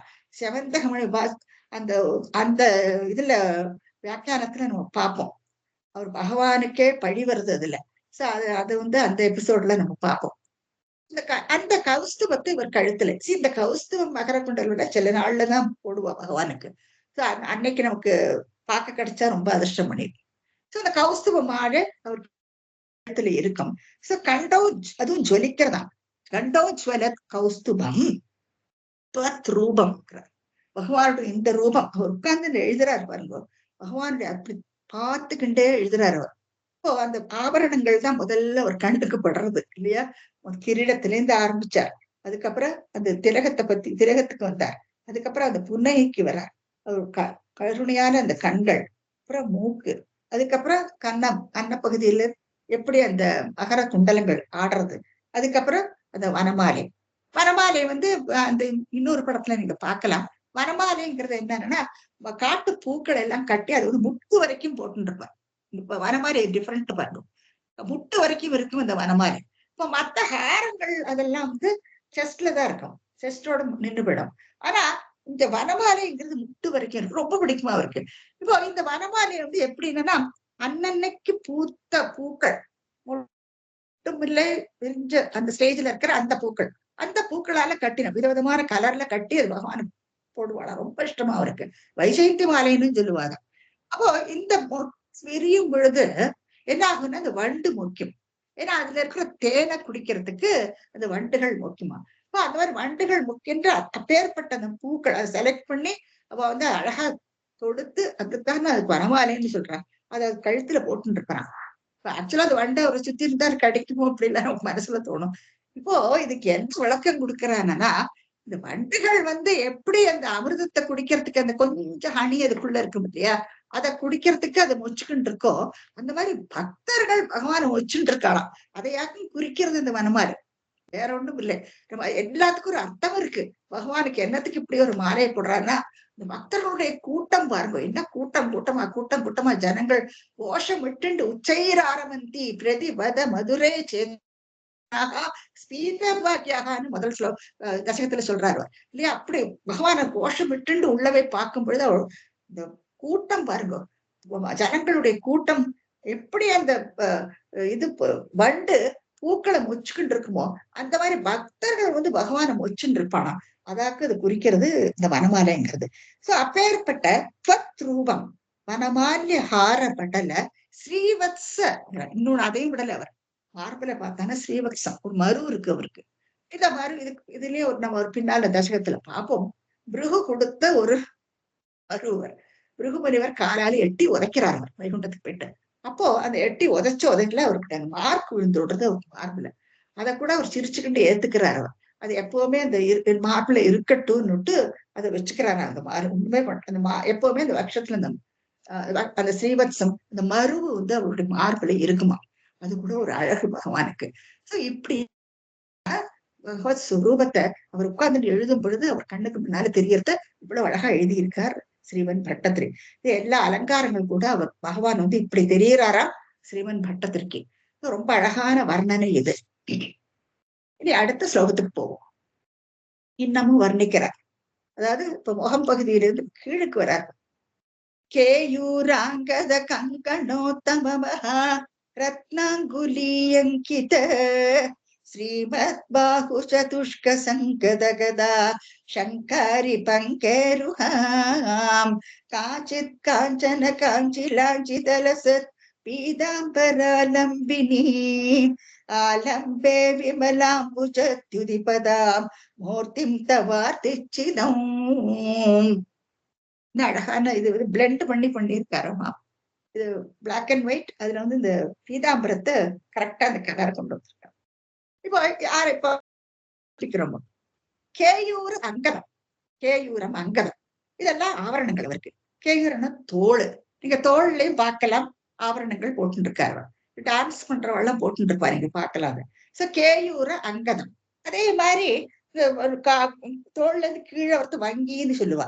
சோ அதெல்லாம் இந்த தோல் கீழே எல்லாம் போட்டு இருக்காரு வரிசையா பாருங்க. மேல இருந்து தோள்பட்டையிலயும் இருக்கு, வங்கி மாதிரி இந்த கையிலையும் இருக்கு. சோ கேயூர அங்கத கீழே வாங்கோ. கங்கணம் வளையலும் போட்டு இருக்காரு இல்லையா. கையில வளையல் எல்லா ஆபரணங்கள். கேயூர அங்கதம் கேயூர அங்கதம் கங்கணம் கங்கணம் வளையல் கங்கணோத்தம மகா அவ்வளவு அழகா இருக்கா. இல்ல ஸ்டோன் ஸ்டடட் எல்லாம் எல்லாம் கல்லெல்லாம் பதிச்சிருக்கு அந்த வளையல்ல. சோ கங்கணோத்தம மகா கங்கணோத்தம மகா ரத்னாங்குலி அங்கித அங்குலி ரத்ன அங்குலி அங்குலின்னா மோதிரம். நீங்க கையில் பார்க்கலாம் ஒரு விரல்ல என்ன அழகான மோதிரங்கள். அதுல ரத்னங்கள் பதிஞ்சிருக்கான். சோ ரத்னாங்குலி அங்கிதனா பதிச்சிருக்கிறது. சோ இந்த ரத்னத்தை அந்த அங்குலியத்துல அந்த மோதிரத்துல பதிச்சிருக்கு. சோ அதையும் போட்டு இருக்கார் கையில. எல்லா விரல்லையும் இந்த மோதிரத்தை பார்க்கலாம். சோ ரத்னாங்குலி அங்கித அது மாதிரி 4 கையிலையும் இருக்கு. 4 கையிலையும் விரல் முழுக்க பளபளன்னு ஜொலிச்சுண்டு ரத்னங்கள் பதிச்ச மோதிரங்கள். அப்புறம் ஸ்ரீமத் பாகு சதுஷ்கங்கிற பாகுன கை. ஸ்ரீனா அழகு. அழகான 4 கைகள், உருண்ட திரண்ட கைகள், 4 கைகள். சதுஷ்க 4 கைகள். அந்த 4 கைகள்ல நிறைய தத்துவங்கள் உண்டு இதுல. என்னெல்லாம் வச்சுருக்காரு பாருங்க. கையில சங்கத, அதாவது எல்லாம் தரிச்சுட்டு இருக்கிறது. சங்கதன்னு தரிச்சுட்டு இருக்கிறது. தரிச்சுட்டு இருக்கிறதுன்னா வேந்தின்னு இருக்கார். எல்லா 4 கையில என்னெல்லாம் வச்சுட்டு இருக்காருன்னா, ஒரு கீழே பார்க்கலாம் கதை. கதா சங் சங்கதன்னு தரிச்சுட்டு இருக்கிறது. கதா கதை இருக்கு கீழே. சங்கு சங்கு மேல பார்க்கலாம் இல்லையா? இடது கைக்கு கீழே கதை, அதுக்கு மேல சங்கு. அப்புறம் வலது பக்கம் வாங்கோ, மேல அரி, டிஸ்க், சுதர்சன சக்கரம், அரி. அப்புறம் கீழே பாருங்க பத்மா இல்லையா? தாமரப்பூ. ஹஸ்தத்துல கையில வந்து தாமரப்பூ. சங்கு சக்கர கதா ஹஸ்தே மகாலட்சுமி நமோஸ்துதே. மனைவி மகாலட்சுமிக்கு கூட இதே அலங்காரம் தான் பாருங்க. அவங்க 4 கையிலயும் இதே மாதிரிதான் இருக்கும். பகவான் வந்து இந்த 4 கைகள் ஸ்ரீமத் பாஹூங்க 4 அழகான கைகள்ல தரிச்சுட்டு இருக்கார். சங்கத கதா சங்காரி பங்கே ருஹாம். இந்த 4 கையில தரிச்சுட்டு இருக்காராம் பகவான். இப்ப வந்து இது வந்து தத்துவத்தை குறிக்கிறது. இந்த 4ம் இந்த படத்துல நீங்க பார்க்கலாம். ஒன்னொன்னு ஒவ்வொரு தத்துவத்தை குறிக்கிறது. சுதர்சன சக்கரம் வந்து மனோ தத்துவத்தை குறிக்குமா. இதெல்லாம் நீங்க பாகவதத்துல பாத்துக்கலாம். ஒவ்வொரு அது என்னத்துக்கு வச்சிருக்கான்னு நமக்கு தெரியணும் இல்லையா? இப்ப சக்கரத்தை எடுத்தனால மனோ தத்துவத்தை குறிக்கிறது. மனசை சொல்றேன். பாஞ்சஜன்யம் சங்கு வந்து அது வந்து பஞ்சபூதங்கள். அந்த நிலம் நீர் காத்து ஆகாயம்னு சொல்றோம். பஞ்சபூதங்களை குறிக்கிறதா. கதை வந்து புத்தி தத்துவம். அப்புறம் நம்மளெல்லாம் ப்ரொடெக்ட் பண்ணணும் இல்லையா அவருக்கு. அதனாலதான் கதையை கையில வச்சிருக்காரு. புத்தி தத்துவத்தை குறிக்கிறது. இந்த லோட்டஸ் வந்து அந்த கரணம். இந்த லோட்டஸ் நீங்க பார்த்தோம்னா சுத்தி சுத்தி சுத்தி எத்தனை பெட்டல்ஸ் இல்லையா? வட்டக்க வட்டக்க வட்டக்க திக்பத்திரம்னு சொல்லுவாங்க. சோ இந்த கார்டர்ஸ் நிறைய அர்த்தங்கள் உண்டு. சோ அந்த அதுல அந்த பத்திரங்கள் எல்லாம் அந்தகரணமா இன்னர் கான்சியஸ் சொல்றோம் இல்லையா? அதை குறிக்கிறதா அந்த லோட்டஸ். சோ இந்த மாதிரி ஒன்னொன்னும் ஒவ்வொரு தத்துவத்தை குறிக்கிறது. சோ இதை எல்லாத்தையும் தெரிச்சுக்கிட்டு பகவான் இருக்காரு. பிரபஞ்ச ஸ்வரூபம். இது நமக்கு அவருக்கு வித்தியாசம் இல்லை. ஒரே வித்தியாசம். நம்ம ஜீவாத்மா, அவர் பரமாத்மா. பரமாத்மா வந்து அவர் பகவான். டோட்டலி அவர் டிட்டாச்டு இல்லையா? அவருக்கு எதையுமே ஒட்டிக்கின்று இல்லை. ஆனா நம்மளோ சம்சாரத்தோட ஒட்டிக்கிட்டு இருக்கோம். அதுதான் நமக்கு அவருக்கு உள்ள வித்தியாசம். அந்த அஜ்ஞானம் விலகி நம்மளும் வைராகியத்தோட இருந்தான்னா நம்மளும் பரமாத்மாவும் ஒண்ணுதான். அது நம்ம தெரிஞ்சுக்கணும். ரெண்டும் ஒன்னேதான். ஆனா என்னத்தினால இந்த வித்தியாசம் என்னன்னா, பரமாத்மா தனியா ஜீவாத்மா தனியா நம்ம என்னத்துக்கு சொல்றோம்னா, நம்ம சம்சாரிகள். சம்சாரத்தோட எப்போ நம்ம ஒட்டிக்கிட்டு இருக்கோம். நம்ம அதுல இருந்து விடுபட மாட்டேங்கிறோம் நம்ம. ஆனா அவர் அப்படி இல்லை. அவர் தனிச்சு நிக்கிறார். இல்ல ஒரு சாட்சியா அவர் தனியா தான் நின்றுட்டு இருப்பவர். சரி, இது நாளுடைய தத்துவத்தையும் நம்ம பார்த்தோம். அதுக்கு மேல பாருங்க, இன்னும் இன்னும் வர்ணனை இன்னமும் தொடர்றது. காட்சித்து காட்சித்துனா வர்ணிக்கவே முடியலைங்கிறாரோ. அவ்வளவு அழகா இருக்கான். வர்ணிக்கவே முடியாத காஞ்சன. காஞ்சன தங்கத்தினால ஆன காஞ்சி. காஞ்சின்னா ஒட்டியானம். இடுப்புல வந்து ஒட்டியானம் போட்டு இருக்காரு. அது ஒட்டியானம் வந்து தங்கத்தினால ஆனது. ஏன்னா பீதாம்பரமும் மஞ்ச கலர்ல இருக்கும். அந்த ஒட்டியானமும் மஞ்ச கலர்ல இருக்கு. சோ காட்சித்து காஞ்சன காஞ்சி லாஞ்சித்த. லாஞ்சித்தன சுத்தி அந்த ஒட்டியானத்தை போட்டு இருக்காரவ. லசத்து வட்டமா இருக்கு இல்லையா? அது வந்து பீதாம்பரா லம்பினி. கீழே பீதாம்பரம் கட்டின்னு இருக்காரு. சோமன் கட்டின்னு இருக்காரு இல்லையா? அந்த சோமனை வந்து அது நிலை நிறுத்தி வச்சுட்டு இருக்கான். பெல்ட் மாதிரி. பெல்ட் மாதிரி அதுக்கு மேல இந்த ஒட்டியானம். சோ அந்த ஒட்டியானமும் ஜொலிக்கிறது. அதுவும் இதுவும் மேட்சிங்கா இருக்கு பாருங்க. என்னோட கலர்ஸ் ஒன்னொன்னு இவரு பார்த்துட்டே வந்து மகர குண்டலம் ஒவ்வொன்றும் ஒவ்வொரு கலர். இவருடைய ஹேரை பார்த்தாலே கருமையா செழிப்பா இருக்குமா அவருடைய ஹேர்.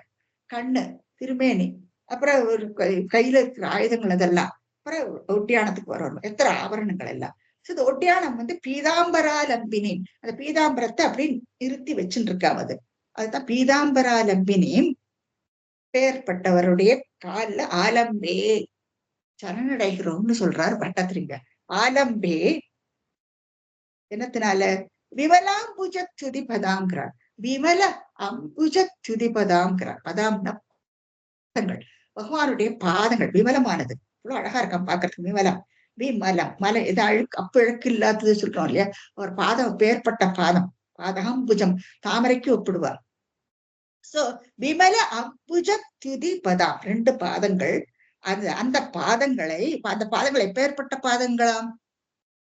தவமூர்த்தி பகவான சொல்றார். தங்களுடைய பகவானை பார்த்து சொல்றது ஆர்த்தி சிதம்ங்கிறார். ஆர்த்தி என்னன்னா துன்பங்கள், சித்துனா துன்பங்கள் எல்லாம் விலக்கி விடுமா. நம்பிராணாம் சந்நிதத்தே பார்த்தோம் இல்லையா? முதல் தசகத்துல பகவானுடைய காலில போய் விழுந்தான்னா சததம் அப்படி புரஸ்தரன் அபியர்த்திதான்னு பார்த்தோம். நம்ம எல்லா புருஷார்த்தங்களையும் நமக்கு அள்ளி கொடுத்து விடுவார் பகவான் இல்லையா? நம்மளோட துன்பங்களை எல்லாம் அவர் நீக்கி விடுவார். அப்போ ஆர்த்தி ஆர்த்தி சிதம்னா நம்ம துன்பங்களை எல்லாம் நீக்கக்கூடிய அந்த 2 பதங்கள்.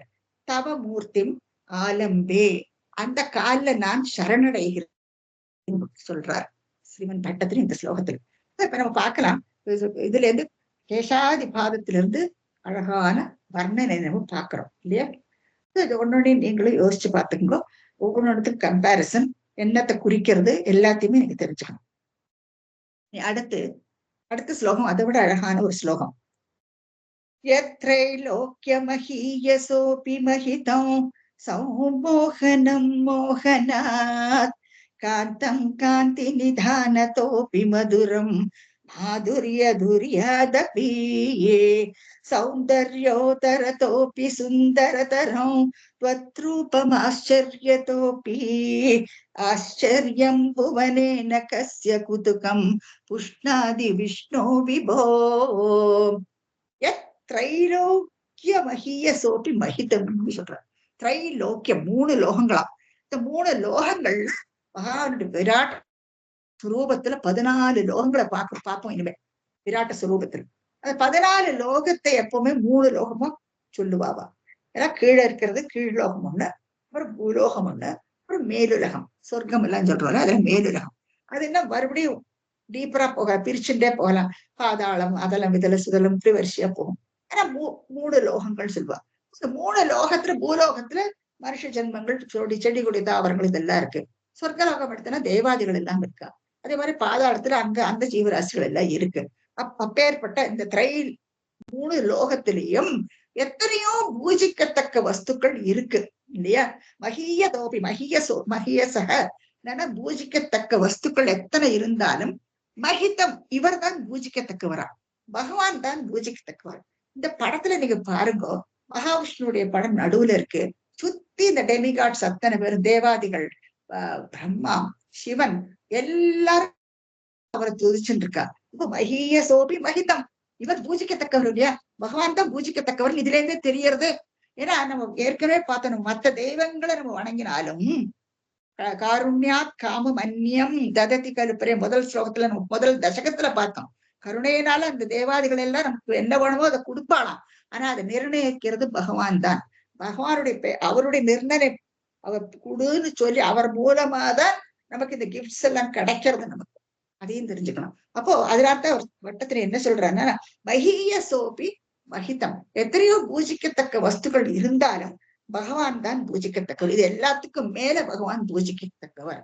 அவர் எல்லாரும் பகவானை பூஜிக்கிறா.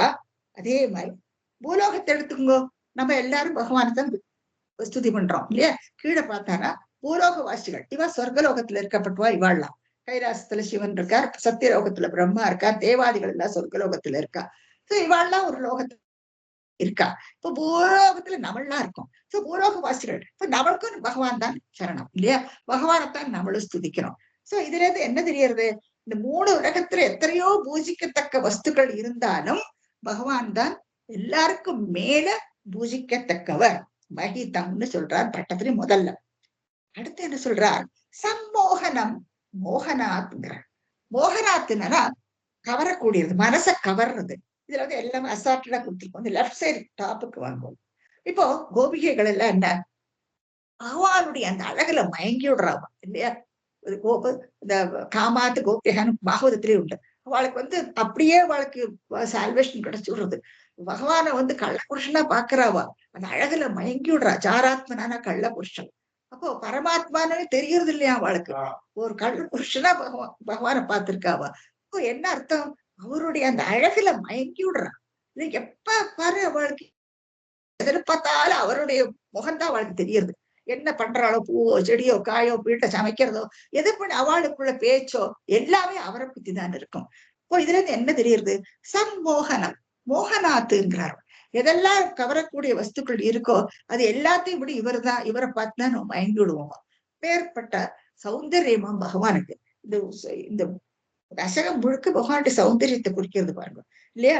சம்மோகனம் மோகனாத், இதுக்கு நல்ல உதாரணம் கோபிகைகள் தான், நம்மளும் தான் இல்லையா. பகவானுடைய அழகுல மயங்கி விடுறோம் நம்ம. அதே மாதிரி அடுத்து என்ன சொல்றாங்கன்னா, காந்தம் காந்தி நிதான தோப்பி. காந்தம் நடுவில் இந்த பிக்சரை பாருங்க, சென்ட்ரல் பிக்சர்ல நீங்க பார்த்தீங்கன்னா காந்தம், பகவான் பேர்ல இந்த காந்தி, அதாவது எப்படி இந்த மேக்னெட் நம்மளை எப்படி ஈர்க்குமோ, எப்படி இந்த இரும்பையெல்லாம் எப்படி கவர்றோம் அந்த மாதிரி காந்தி நிதான தோப்பி, எதெல்லாம் கவரக்கூடிய வஸ்துக்கள் இருக்குமோ அது எல்லாத்துக்கும் இவருடைய காந்தி நம்மளை ஈர்க்குமா. பார்த்துட்டு இருக்கா இல்லையா, ராதா அப்படியே பகவான் பார்த்து லயிச்சு போய் நின்றுட்டு இருக்கா. வேற எதுலயுமே அவருடைய பார்வை போக மாட்டேங்கிறது இல்லையா. குருவாயூருக்கு போனாலும் நம்மளுடைய பார்வை அவர் மேலதான் இருக்கு, அவரைத்தான் பாக்குறோம் நம்ம. அவர் ஒரு நிமிஷம் தான், அந்த ஒரு செகண்ட் தான் நம்மளை பார்க்க விடுறார். அப்போ நமக்கு எங்க பாக்கணும்னு கூட தெரியறது இல்ல. அந்த மாதிரி நம்ம தள்ளி விட்டுறாரு நம்மள. ஒரு செகண்ட் கூட அவரை பார்த்துட்டு நமக்கு. ஆனா இந்த காந்தி பாருங்க, அந்த காந்தி அது ஒண்ணு போறோம். அப்புறம் நம்ம மனசுல சமாதானப்படுத்திக்குவோம். நம்ம அவருக்கு கொஞ்சம் தான் பார்க்க முடிஞ்சது அவரை, ஆனா அவர் நம்மளை பார்த்திருக்காரு இல்லையா. அப்பேற்பட்ட ஒரு மனசமாதானத்தோட நம்ம வெளியில வருவோம். அப்படியாக காந்தம், அவ்வளோ ஒரு காந்தியம் அவருக்கு. காந்தி நிதான தோப்பி, எதெல்லாம் கவரக்கூடிய வஸ்துக்கள் இருக்கோ அதை விட அவருடைய அந்த தேகம் இருக்கு, சொரூபம் இருக்கே, அது எல்லாரையும் ஈர்க்கக்கூடிய அந்த சொரூபமா. அடுத்து என்ன சொல்றாரு வந்து, மதுரம் மாதுரிய துரியாத அப்படிங்கிறார். மாதுரியம் அதாவது இனிப்பு, இனிப்பாக எத்தனையோ விஷயங்களும் இருக்கு, எத்தனையோ சாப்பிடறதுக்குள்ள விஷயங்கள் எல்லாமே இருக்கு இனிப்பா. அது எல்லாத்தையும் விட இவர் ரொம்ப மதுரமா, ரொம்பவுமே இனிமையானவரா. அவருடைய பேச்சு, அவருடைய சிரிப்பு, அவர் எல்லாரும் கூட பழகிற விதம். இப்ப நீங்க இந்த வனபோஜனத்தப்போ எத்தனை அழகா அந்த குழந்தைகள் எல்லாம் உட்கார்ந்துட்டு அவர் ஊட்டி கொடுக்கிற அந்த பாக்கியம் அந்த குழந்தைகளுக்கு எல்லாம் கிடைக்கிறது. எச்ச பண்ணி நம்மளா இல்லையா, இல்ல பிக்னிக் எல்லாம் போனானா காக்கா கடி போட்டு எல்லாம் ஷேர் பண்ணிப்போம். இப்ப எல்லாம் எச்ச திங்கப்படாது அது இதுன்னு பேசுவோம். ஆனா அந்த சமயத்துல நமக்கு அதெல்லாம் ஒண்ணுமே தெரியாது. யாராவது காக்கா கடி போட்டு கொடுத்தாரா அந்த பிட்டு அப்படியே முழுங்கிடுவோம் நம்ம. சரி, அந்த மாதிரி வள்ள பாருங்க, கையில இருக்கிறதெல்லாம் அவர் கொடுக்குறார், அவரும் சாப்பிடுறார், விரும்பி சாப்பிடுறார். இப்போ இதுல இருந்து என்ன தெரியறது, மாதுரிய துரியாதபி மதுரம், எதெல்லாம் இனிமையா இருக்கோ அதை விட இனிமையானவராம் பகவான். தனிச்சு இருக்கார் இல்லையா அவர். எப்பவுமே அவர் பார்த்தா அவர் கூட்டம், ஒரு கும்பல் எப்பவுமே சுத்தி இருக்கு. எல்லாரும் அவரை அவர் சொன்னதுக்கு மேலே இல்லை, ஒரு இது மாதிரி நின்றுடுறா, ஸ்டாச்சு மாதிரி. அவர் என்ன சொல்றாரோ என்ன பண்றாரோ அதுக்கு மேல இல்லை. அப்படி சுத்தி இருக்கிற அத்தனை பேரும் இங்க பாக்கலாம். இவர் தான் சென்டர் ஆஃப் அட்ராக்ஷனா இருக்காருங்க. இந்த வனபோஜனத்துல பார்த்தானே இவர் தான் நடுவுல சென்டர் ஆஃப் அட்ராக்ஷன். சுத்தி அவளை எத்தனை ஆசையோட அவர் முகத்தை பார்த்துட்டு ஷேர் பண்ணிக்கிறார் அந்த புட்டை. சோ மாதுரிய தோப்பி மதுரம்னு சொல்றார் பட்டத்திரிங்க. அடுத்து என்ன சொல்றார், சௌந்தர்யோத்தர தோப்பி சுந்தரதரம். சௌந்தர்யம், பகவானுடைய அழகு கேட்கணுமா, என்ன அழகு பாருங்க அவருடைய, வெரி ஹேண்ட்ஸம் இல்லையா. எல்லாரும் அந்த பிரஜபூமியில எத்தனையோ ஆண் பிள்ளைகள் இருந்திருப்பா இல்லையா. அப்பவும் என்ன, அந்த கோபிகைகள் எல்லாருக்கும் இவர் மேல எப்படி ஒரு அட்ராக்ஷன். அதுவும் கருநீலம், கருப்பா வேற இருப்பவர் இல்லையா, குறும்புத்தனம் வேற எக்கச்சக்கம், எல்லாரையும் கலாட்டா முன்னோர் எல்லாம் முன்னோரும். அப்படி அந்த ஹேண்ட்ஸம், ஒரு வித்தியாசம் இல்லையா. அந்த கூட்டத்துல பார்க்கும்பொழுது he looks so different. என்னன்னு தெரியல, ஆனா எல்லாருக்கும் அவரைத்தான் பிடிக்கிறது. அது அந்த பரமாத்மா மட்டும்தான் அவ விரும்புறா. அந்த அனன்ய சிந்தனை எதுவுமே இல்லை பாருங்க. அதுதான் அவளுக்கு அந்த மோட்சத்தை கொடுக்கிறார் அவர். நமக்கும் அந்த மாதிரி இருக்கணும். இது எத்தனையோ பேர் அழகா we get attracted towards others. வேற எத்தனையோ பேர் இருக்காளே இல்லையா. ஆனாலும் என்ன, அந்த வனாந்திரத்திலிருந்து அந்த புல்லாங்குழல உபயோகத்துக்குள்ள அத்தனை அடிச்சு பரண்டு ஓடுறா. கல்யாணமானவர், கல்யாணம் ஆகாதவா எல்லாரும் அந்த சரியா ட்ரெஸ் கூட இல்லை, காதுல இருக்கிறத கழுத்துல மாட்டின்ட்டு, கழுத்துல இருக்கிறத இடுப்புல மாட்டின்ட்டு, கண்ட மனத்துக்கு அப்படி அப்படியே இருக்கிற வேலையெல்லாம் விட்டு ஓடுறா அந்த மனத்துக்கு இல்லையா. அது என்ன அப்படி ஒரு அட்ராக்ஷன் அவர் பேர்ல. அப்போ அந்த காந்தி அவளை இழுக்கிறது இல்லையா. அந்த இருட்டுல, அந்த காலத்துல லைட்டா இருக்கும் அந்த வனப்பிரதேசத்துக்கு, அப்படியே அந்த பிரிஜபூமியில இருக்கிற ஆம்பளையான் குழந்தைகள் எல்லாரும் இருக்கா, அப்படி அம்போர் எல்லாத்தையும் விட்டுட்டு அந்த காட்டுக்கு ஓடலையா. அப்ப இதுல இருந்து தெரியறது ஹவு ஹேண்ட்ஸம் இஸ். சௌந்தர்ய தோப்பி சுந்தரதரம், இப்படி ஒரு அழகாம் பகவான். அதுக்கப்புறம் அடுத்தது கடைசியில என்ன சொல்றாருன்னா, ரூபம் ஆச்சரிய தத்வத் ரூபம், உங்களுடைய அந்த ரூபம் ஆச்சரிய தோபி ஆச்சரியங்கிறார். ஆச்சரியப்படத்தக்க வஸ்துக்கள் எத்தனையோ இருக்கு, ஆனா அதை விட ஆச்சரியப்பட்டவராம் இவர். இப்போ இது பண்ற குறும்பு தாங்க முடியாதுக்கு உரல்ல கட்டி போடுறா பகவான். பின்னால் நம்ம படிப்போம் அதுல. யசோதைக்கு வந்து அழுத்து போயிடுறது. இப்போ என்ன பண்றாங்க, இந்த உரலோட சிலிங்கி சிவனை நீங்க கடடான்னு விட்டு இருக்கிற வெண்ணெய் எல்லாம் திருடி எல்லாம் பல்லத்து கொட்டி முழுகி கூடல் வரை போல் வந்தார். சரி, இதுல உரல்ல கட்டி போடுறான். கட்டு பொழுது இந்த எப்ப பாரு 2 அங்குலம் குறையிறது. இது என்ன ஆச்சரியம். அது அவரு ஒரு சின்ன மெல்லிய இடம், சின்ன குழந்தை வேற. அந்த குழந்தைய உரலோட கட்டி போறதுக்கு எத்தனை நீளம் வேணும் இல்லையா? ஆனா அந்த கயத்தை கட்ட கட்ட கட்டு 2 அங்குலம் குறைஞ்சுட்டே இருக்கான். இது என்னது 2 அங்குலத்துக்கு எத்தனை பெரிய தத்துவம் இருக்கு தெரியுமோ? அது அந்த 2 அங்குலம், ஒரு அங்குலம் அகங்காரமும், ஒரு அங்குலம் மமகாரம். சோ அகங்காரமும் மமகாரமும் இன்னமும் யசோதை கிட்ட இருக்கு. அதனாலதான் பகவானை கட்டி போட முடியல. அதெல்லாம் போயிடுத்துனா அந்த பகவான் வந்து அவருடைய அன்புக்கு கட்டுப்பட்டு போயிடுறான். கடைசியில வந்து அன்புக்கு கட்டுப்பட்டு போயிடுறான், கட்டி விடுறா, கட்டிட்டு உட்காந்து வச்சுட்டு போயிடுறான் அவள். அப்போ இது ஒரு ஆச்சரியம் இல்லையா? இப்போ இது ஆச்சரியதோபி ஆச்சரியம்னு சொல்றான். அவர் அதே மாதிரி நரசிம்ம அவதாரம் எடுக்கிறார். நரசிம்ம அதி அற்புதமான அவதாரம். என்ன இது, மனுஷனும் இல்லை மிருகனும் இல்லை, எப்படி இருக்கார் அவர் பாக்குறதுக்கு. இதெல்லாம் சாதாரண இதுல பார்க்க முடியுமா? சிங்கத்தை பார்ப்போம், மனுஷனை பார்ப்போம், இது ரெண்டும் கலந்த ஒரு உருவம் இல்லையா? அவர் எப்படி வர அந்த தூண்ல இருந்து கர்ப்பவாசம், கர்ப்பம் வந்து எங்க, நவல தாயாரோட கர்ப்பத்துல தூண்ல, தூண்ல கர்ப்பவாசம் பகவானுக்கு. தூண்ல இருந்து அது அந்த குழந்தையை காப்பாத்துறதுக்கு எந்த தூண்ல இருக்கிறது, அவன் இரண்யகசிபு கேட்கிறான். இந்த தூண்ல இருக்காருன்னா கரெக்டா நோட் பண்ணிக்கணும் பகவானுக்கு. அந்த தூண்ல போய் இருக்கணும் அவர். ஏன்னா அந்த தூண்ல அவங்க கதையை அடிக்கும் போது அவர் அங்க இல்லைன்னா அந்த குழந்தையை கொண்டு விடுவார். பிள்ளை கூட பார்க்க முடியும். அப்போ எத்தனை டென்ஷன் அவருக்கு இல்லையா? அந்த குழந்தையை காப்பாத்தணுங்கிறதுக்கோசரம் இப்படி ஒரு அவதாரத்தை எடுத்துட்டு அதுல அந்த தூண்ல அதுல அந்த கர்ப்பத்துல இருந்துட்டு அந்த கதையை போட்டு அடிக்கும் பொழுது அதுல இருந்து வெளிப்படுறார். என்ன ஆச்சரியம். ஒரு ஆச்சரியமான அவதாரம், அதி அற்புதமான ஆச்சரியமான ஒரு அவதாரம் நரசிம்ம அவதாரம். இதெல்லாம் சொல்லிண்டே போகலாம். சோ அப்படியாக துவத்ரூபம் ஆச்சரியதோப்பி ஆச்சரியம்னு பட்டத்திரி சொல்றாரு இங்க. புவனேன அந்த புவனத்துல இருக்கிற எல்லாருக்கும் கஸ்ய குதுக்கம் புஷ்ணாதிங்கிறாரு. இது ஏன் எல்லாரும் சந்தோஷம் பண்ணாது? அழகான ஒரு உருவம், அப்படி ஒரு அழகு, அப்படி ஒரு காந்தி, அப்படி ஒரு இனிமை, எல்லாரும் பூஜிக்கத்தக்க அப்பேற்பட்ட ஒரு சுரூபம். அந்த மாதிரி இருக்கும் பொழுது கஸ்ய குதுக்கம், குதுக்கம்னா சந்தோஷம். யாருக்குத்தான் சந்தோஷமா இருக்காது இவரை பார்த்தாங்க? எல்லாருக்குமே சந்தோஷம் தான் விடுவார் பகவானை பார்த்தாங்க.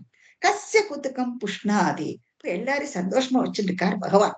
சந்தோஷத்தை கொடுக்கிறார் அவர் இல்லையா? விஷ்ணு விபோங்கிறார். விஷ்ணு எல்லா பரவி இருக்காரு இல்லையா? இப்படி இப்படி எல்லாம் கூப்பிடுறாரு பகவான். விஷ்ணு விபோ கஸ்ய குதுகம் புஷ்ணாதிங்கிற இந்த புவனத்துல இருக்கிற எல்லாருக்கும் ஏன் சந்தோஷமா இருக்கா? தங்களை பார்த்தாலே எல்லாரும் சந்தோஷப்படுறா இல்லையா? அப்படியாக அவருடைய வர்ணிக்கிறார் பட்டத்திரி இந்த ஸ்லோகத்துல. அடுத்ததுக்கு போலாம். ஸ்லோகம் 4. தத்தாத்ருங் மதுராத்மகம் தவ வபு சம்பிராப்ய சம்பன்மயி சா தேவி பரமோத்சகா சிரதரௌ நாஸ்தே ஸ்வபக்தேஷ்வபி தேனாஸ்யாவத கஷ்டமச்சுத விபோ त्वत्रूपमानोऽप्यक प्रेमस्थैर्यमयात् अचापलबलात् चापल्यवार्तोदभूत्. தத்தாத்ருங் அப்படின்னா என்ன அர்த்தம்னா, இப்படி எல்லாம் வர்ணிக்கிறார் பட்டத்திரி பகவான இல்லையா? இந்த 3 ஸ்லோகத்துல என்ன வர்ணனை, இப்பேற்பட்ட அந்த ரூபத்துல இந்த சொரூபம், இந்த பகவானுடைய இந்த சொரூபம் மதுராத்மகம், அப்படி ஒரு அழகா இருக்கு இல்லையா? மதுராத்மகம், மதுராத்மகம் தவ வபுகு, இவ்வளவு இனிமையா இருக்கு தங்களுடைய இந்த ஸ்வரூபம். பட்டத்திரி சொல்றாரு, இவ்வளவு இனிமையா இருக்கே நீ. அப்போ சா தேவி, அந்த மகாலட்சுமி, சா தேவி சம்பன்மயி, ஒரு அட்ஜெக்டிவ் கொடுக்கிறார் அவர். இது சம்பன்மயின்னு என்ன அர்த்தம்னா, மகாலட்சுமியும் ஐஸ்வர்யத்தை கொட்டுவள் இல்லையா? நீங்க படத்துல பார்க்கலாம், மகாலட்சுமியை வணங்கினா அவள் ஐஸ்வர்யத்தை கொட்டுவள் நமக்கு. அதனாலதான் சம்பன்மயி சாதேவி சம்பிராப்தியங்கிறார். அவள் வந்து பகவான் கிட்ட இந்த இத்தனை அழகான ஸ்வரூபம் எல்லாரும் ஈர்க்கிறதா அவருடைய ஸ்வரூபம். ஏன் மகாலட்சுமியும் மயங்காம இருப்பாள்? அதனால மகாலட்சுமியும் அவளை வந்து சம்பிராப்திய சம்பன்மயி சா தேவி பரமோத்சுகா சுகமா இருக்காளாம் இல்லையா? லக்ஷ்மி நிஷங்க லீலா நிலைன்னு அமிர்தசன். அந்த மகாலட்சுமி பகவானுடைய வட்சத்துல அவ பாட்டுக்கு விளையாடிட்டு இருக்கா இல்லையா? சங்கையே இல்லாமக்கு விளைய வந்துட்டு இருக்கா. அப்போ அதனால அந்த சுகத்தை அவள் அனுபவிக்கிறா. அப்ப அதனால என்னன்னா மகாலட்சுமிக்கு சிரதரம் ந அஸ்து ஸ்வபக்தேஷ்வபி, தன்னுடைய பக்தர்கள் கிட்ட ஸ்வபக்தேஷ் அப்பி, அதாவது தன்னுடைய பக்தர்கள் கிட்ட சிரதரம் அஸ்தே இருக்க மாட்டான். தன்னுடைய நம்ம மகாலட்சுமிய வேண்டிட்டு இத்தனை ஸ்லோகம் சொல்லி அஷ்டோத்தரம் சொல்லி சகசிரம் சொல்லி மகாலட்சுமி வேண்டிட்டானா மகாலட்சுமி நம்ம கிட்ட இருக்க மாட்டானா, நேரம் பகவான் கிட்டதான் இருக்கலாம் அவள். அப்படி நம்ம கிட்ட சிரதரம் ரொம்ப காலம் இருக்க மாட்டான். இது ரொம்ப உண்மையாக்கும். எப்பவுமே பாருங்கோ, லட்சாதிபதிகள்லாம் ஒரு நாளைக்கு பிச்சாதிபதி ஆயிடுறான் இல்லையா? நிறைய பணம் கொட்டி கிடக்கும் வார்த்தை. திடீர்னு ஒரு நாளைக்கு வாட்டு ஒண்ணுமே இருக்காது, எல்லாம் போயிடுறது வகையில இருந்து. பிச்சாதிபதி ஆயிடுறாவா, கோடீஸ்வரர் மாறா இருப்பா, அடுத்த நாளைக்கு இருக்காது. இதை நம்ம பார்க்கணும். இது என்னத்தினால என்னன்னா மகாலட்சுமிக்கு எப்பவுமே பகவான் கிட்ட இருக்கிறது தான் ரொம்ப இஷ்டம் அவளுக்கு. யாரும் ஹெல்ப் பண்ணுங்க, சென்ட் லிங்க் டு ஹர். ஸ்வபக்தேஷபி ந சிரதரம் ந அஸ்தே சிரதரம். சிரம்னா வெகு காலம் இருக்க மாட்டான் அவள். அது ரொம்ப உண்மை இல்லையா? ஒரு இன்னைக்கு பணக்காரனா இருந்தும் அடுத்த நாளைக்கு ஒண்ணுமே இல்லாதிக்கு ஆயிடுறான். அது என்னத்தினால இல்லைன்னா அவளது எப்பவும் பகவான் கிட்டதான் இருக்க விரும்புறாளாம். தேனாசிய தேன அஸ்ய பத கஷ்டம் வச்சுதாங்க. ஐயோ இது ரொம்ப கஷ்டமாச்சு அப்படின்ட்டு சொல்றாரு பட்டத்திரி. தேனாசியா பத கஷ்டம் அச்சுத விபோ, குருவாயிரப்பா இது என்ன கஷ்டம்? எல்லாரும் மகாலட்சுமி வேண்டிக்கிறா, அவ்வளோ சம்பத்மையே ஐஸ்வர்யத்தை கொட்டி கொடு மகாலட்சுமி. ஆனா அவள பக்தர்கள்ட்ட இருக்க மாட்டேங்கிறாளே, எப்போ பகவான் கிட்ட இருக்கதானே விரும்புறா. அப்போ துவத்ரூப மானோஜ்ய பிரேமஸ்தைரியங்கிறார். உன்னுடைய அந்த மதுரமான அந்த ரூபத்துல மயங்கி மகாலட்சுமி எப்பவுமே பகவான் கிட்டேதான் இருக்கா. பிரேமஸ்தைரியமயா அச்சாபலபலா, அப்படி ஒரு மனசுல அவளுக்கு சஞ்சலம். பகவானை பார்த்தா பகவான் கிட்டதான் இருக்கணும் ஒட்டிக்கிண்டு, இங்க இருந்து எங்கேயும் போகக்கூடாதுங்கிற அந்த புத்தி அவளுக்கு. அது அச்சாபலபலாது. அந்த அதனால சாபல்ய வார்த்தக உத்பூதுங்கிறார் பட்டத்திரி. சாபல்ய வார்த்தைன்னா அதனால எங்கேயுமே நிலையா இருக்க மாட்டா. கரெக்ட் தானே? மகாலட்சுமி நிலையா ஒருத்தட்டே இருக்க மாட்டான். சோ அந்த ஒரு அவளுக்கு ஒரு அவப்பேர் கொடுத்து பாருங்க. ஆனா இப்போ எல்லாருக்குமே அவ கணவன் பேர்ல இஷ்டம் தான், எல்லாரும் அவ கணவனோட இருக்கிறதுக்கு தான் விரும்புவா. அதே மாதிரி மகாலட்சுமி மகாவிஷ்ணுவிட்ட எப்பவும் இருக்கிறதுக்கு விரும்புறா, அது தப்பு ஒண்ணும் இல்லை இல்லையா? ஆனா அதே சமயத்துல அவளுக்கு ஒரு அவப்பேர். இந்த மகாலட்சுமி எப்பவுமே நிலையற்றவள், யாரோடையும் நிலைச்சு இருக்கிறதே இல்லை, தன் பக்தர்கள்கிட்ட கூட வெகுகாலம் நிலைச்சு இருக்கிறது இல்லை அப்படின்னு ஒரு அவப்பெயர் இருக்கு. இப்ப இது பாருங்க, கிராமர் மூலமா நீங்க பார்த்தேன்னா ரொம்ப அழகா எழுதியிருக்காரு பட்டத்திரி. அதாவது மகாலட்சுமி எப்பவுமே அந்த சஞ்சலத்தினால பகவான் கிட்டேயே இருக்கா. நல்ல பேர் அவளுக்கு, பகவான் கிட்ட அது நேச்சுரலிட்டிஸ் இல்லையா? பகவான் கிட்ட இருக்க விரும்புறா. ஏன்னா அவளுக்கு அத்தனை இஷ்டம் பகவான், பிரேமஸ்தைரியம், அவ்வளவு ஒரு பிரேமை அவளுக்கு பகவான் கிட்டே இருக்கா. அதே சமயத்துல அவள் நிலையற்றவள், பக்தர்கள்கிட்ட இருக்கிறது இல்லை.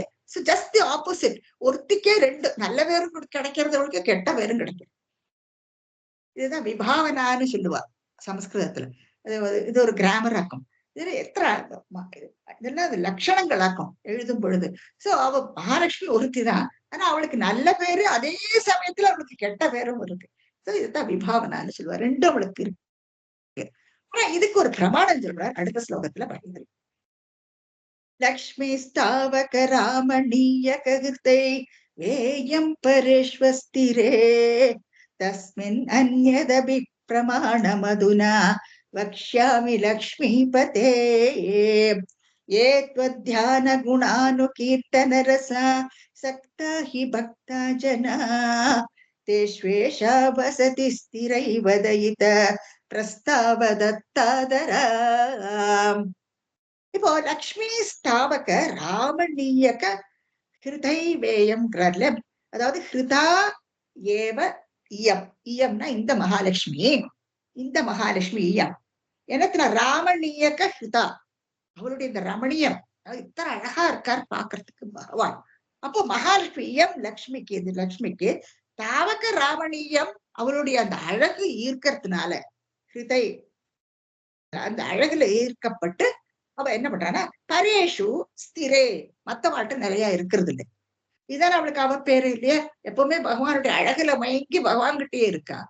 மத்த வாழ்க்கை அவள் இருக்கிறது நிலையா இருக்கிறது இல்லை. பரேஷு அஸ்திரே, ஸ்திரமா அவள் இருக்கிறது இல்லை. தஸ்மின் அந்நியதபி, அதுக்கு இன்னொரு பிரமாணம், இன்னொரு அர்த்தம் இருக்குன்னு பட்டத்திரி சொல்றார். தஸ்மின் அந்நியதபி பிரமாணம் அதுனா சட்டுன்னு இப்பவே நான் வக்ஷாமி லக்ஷ்மி பதே, குருவாயூரப்பா அதுக்கு இன்னொரு பிரமாணம் நான் சொல்றேன், இன்னொரு அர்த்தம் இருக்கா, ஏன் இந்த மாதிரி இருக்கா என்னன்னா ரொம்ப அழகான ஒரு பிரமாணம் கொடுக்கிறார் பட்டத்திரிங்க.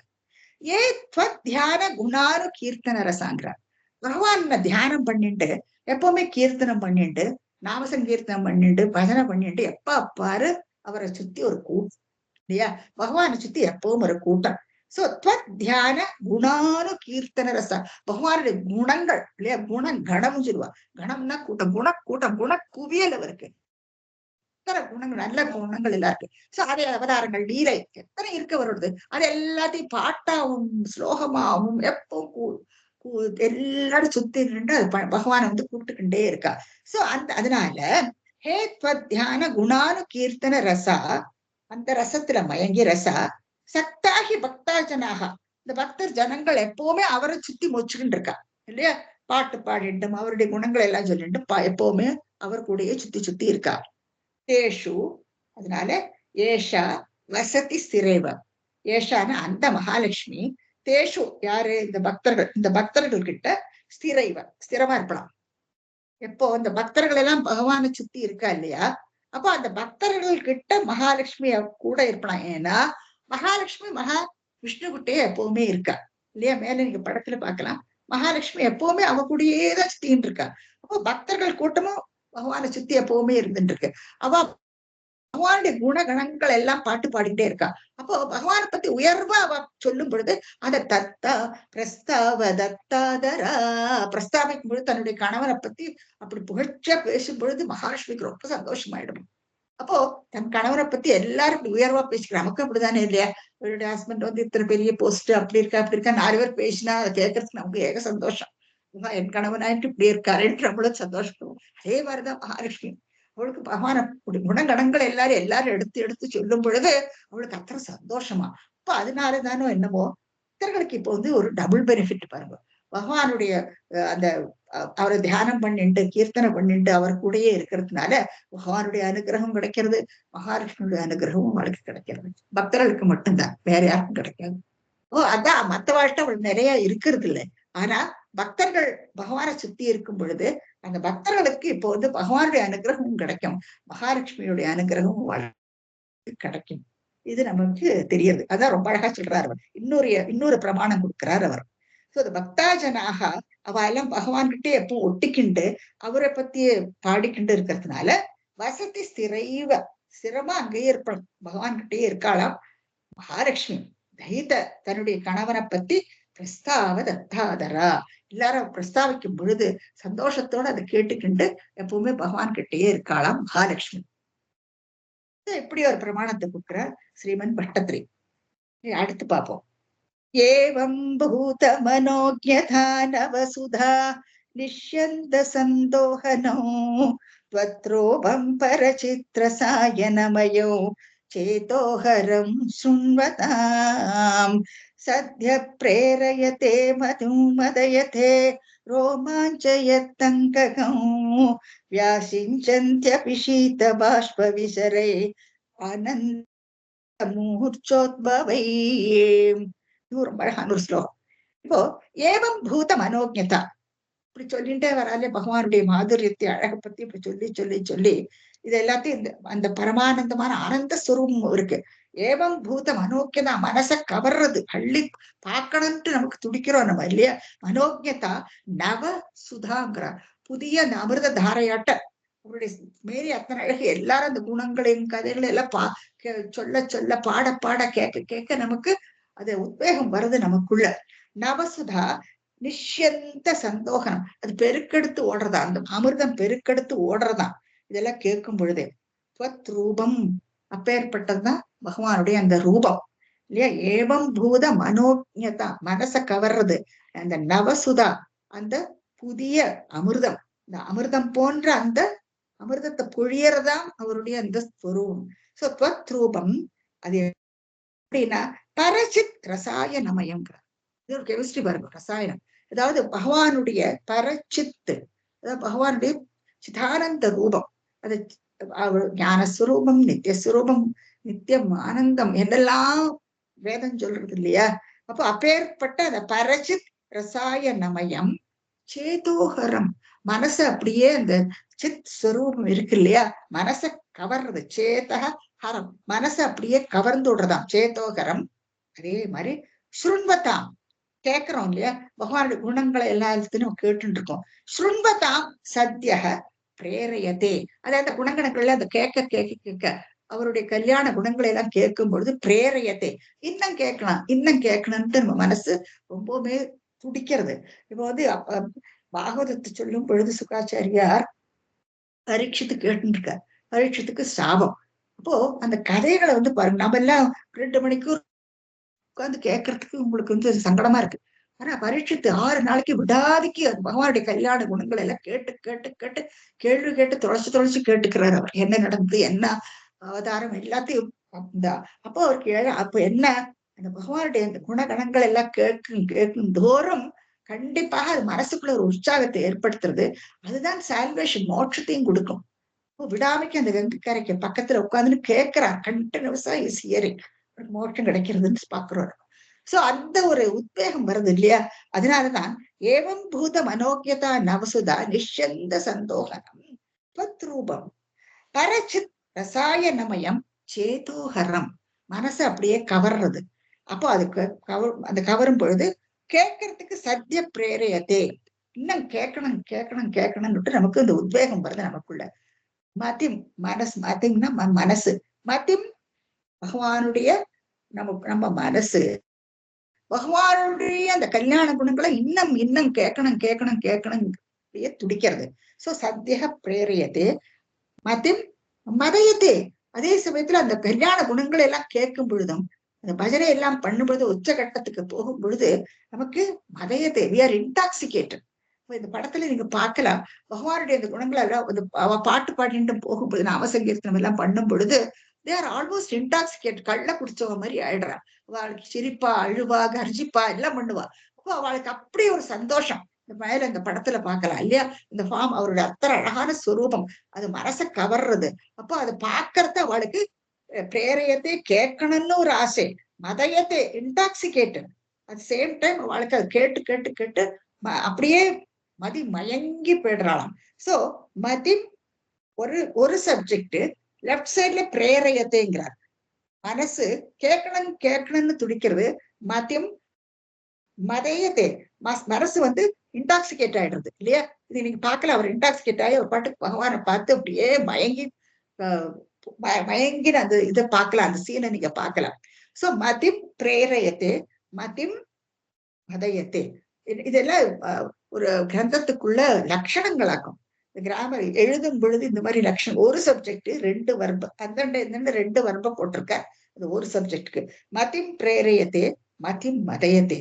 அதே மாதிரி அடுத்து இன்னொன்னு மறுபடியும் சொல்றார், ரோமாஞ்சனம் அங்ககம், நம்மளுடைய அங்கத்துல ரோமாஞ்சனம் பிறந்தா பகவானுடைய இந்த அதி சுந்தரமான அந்த ரூபத்தை பார்க்கும் பொழுது ரோமாஞ்சனம்.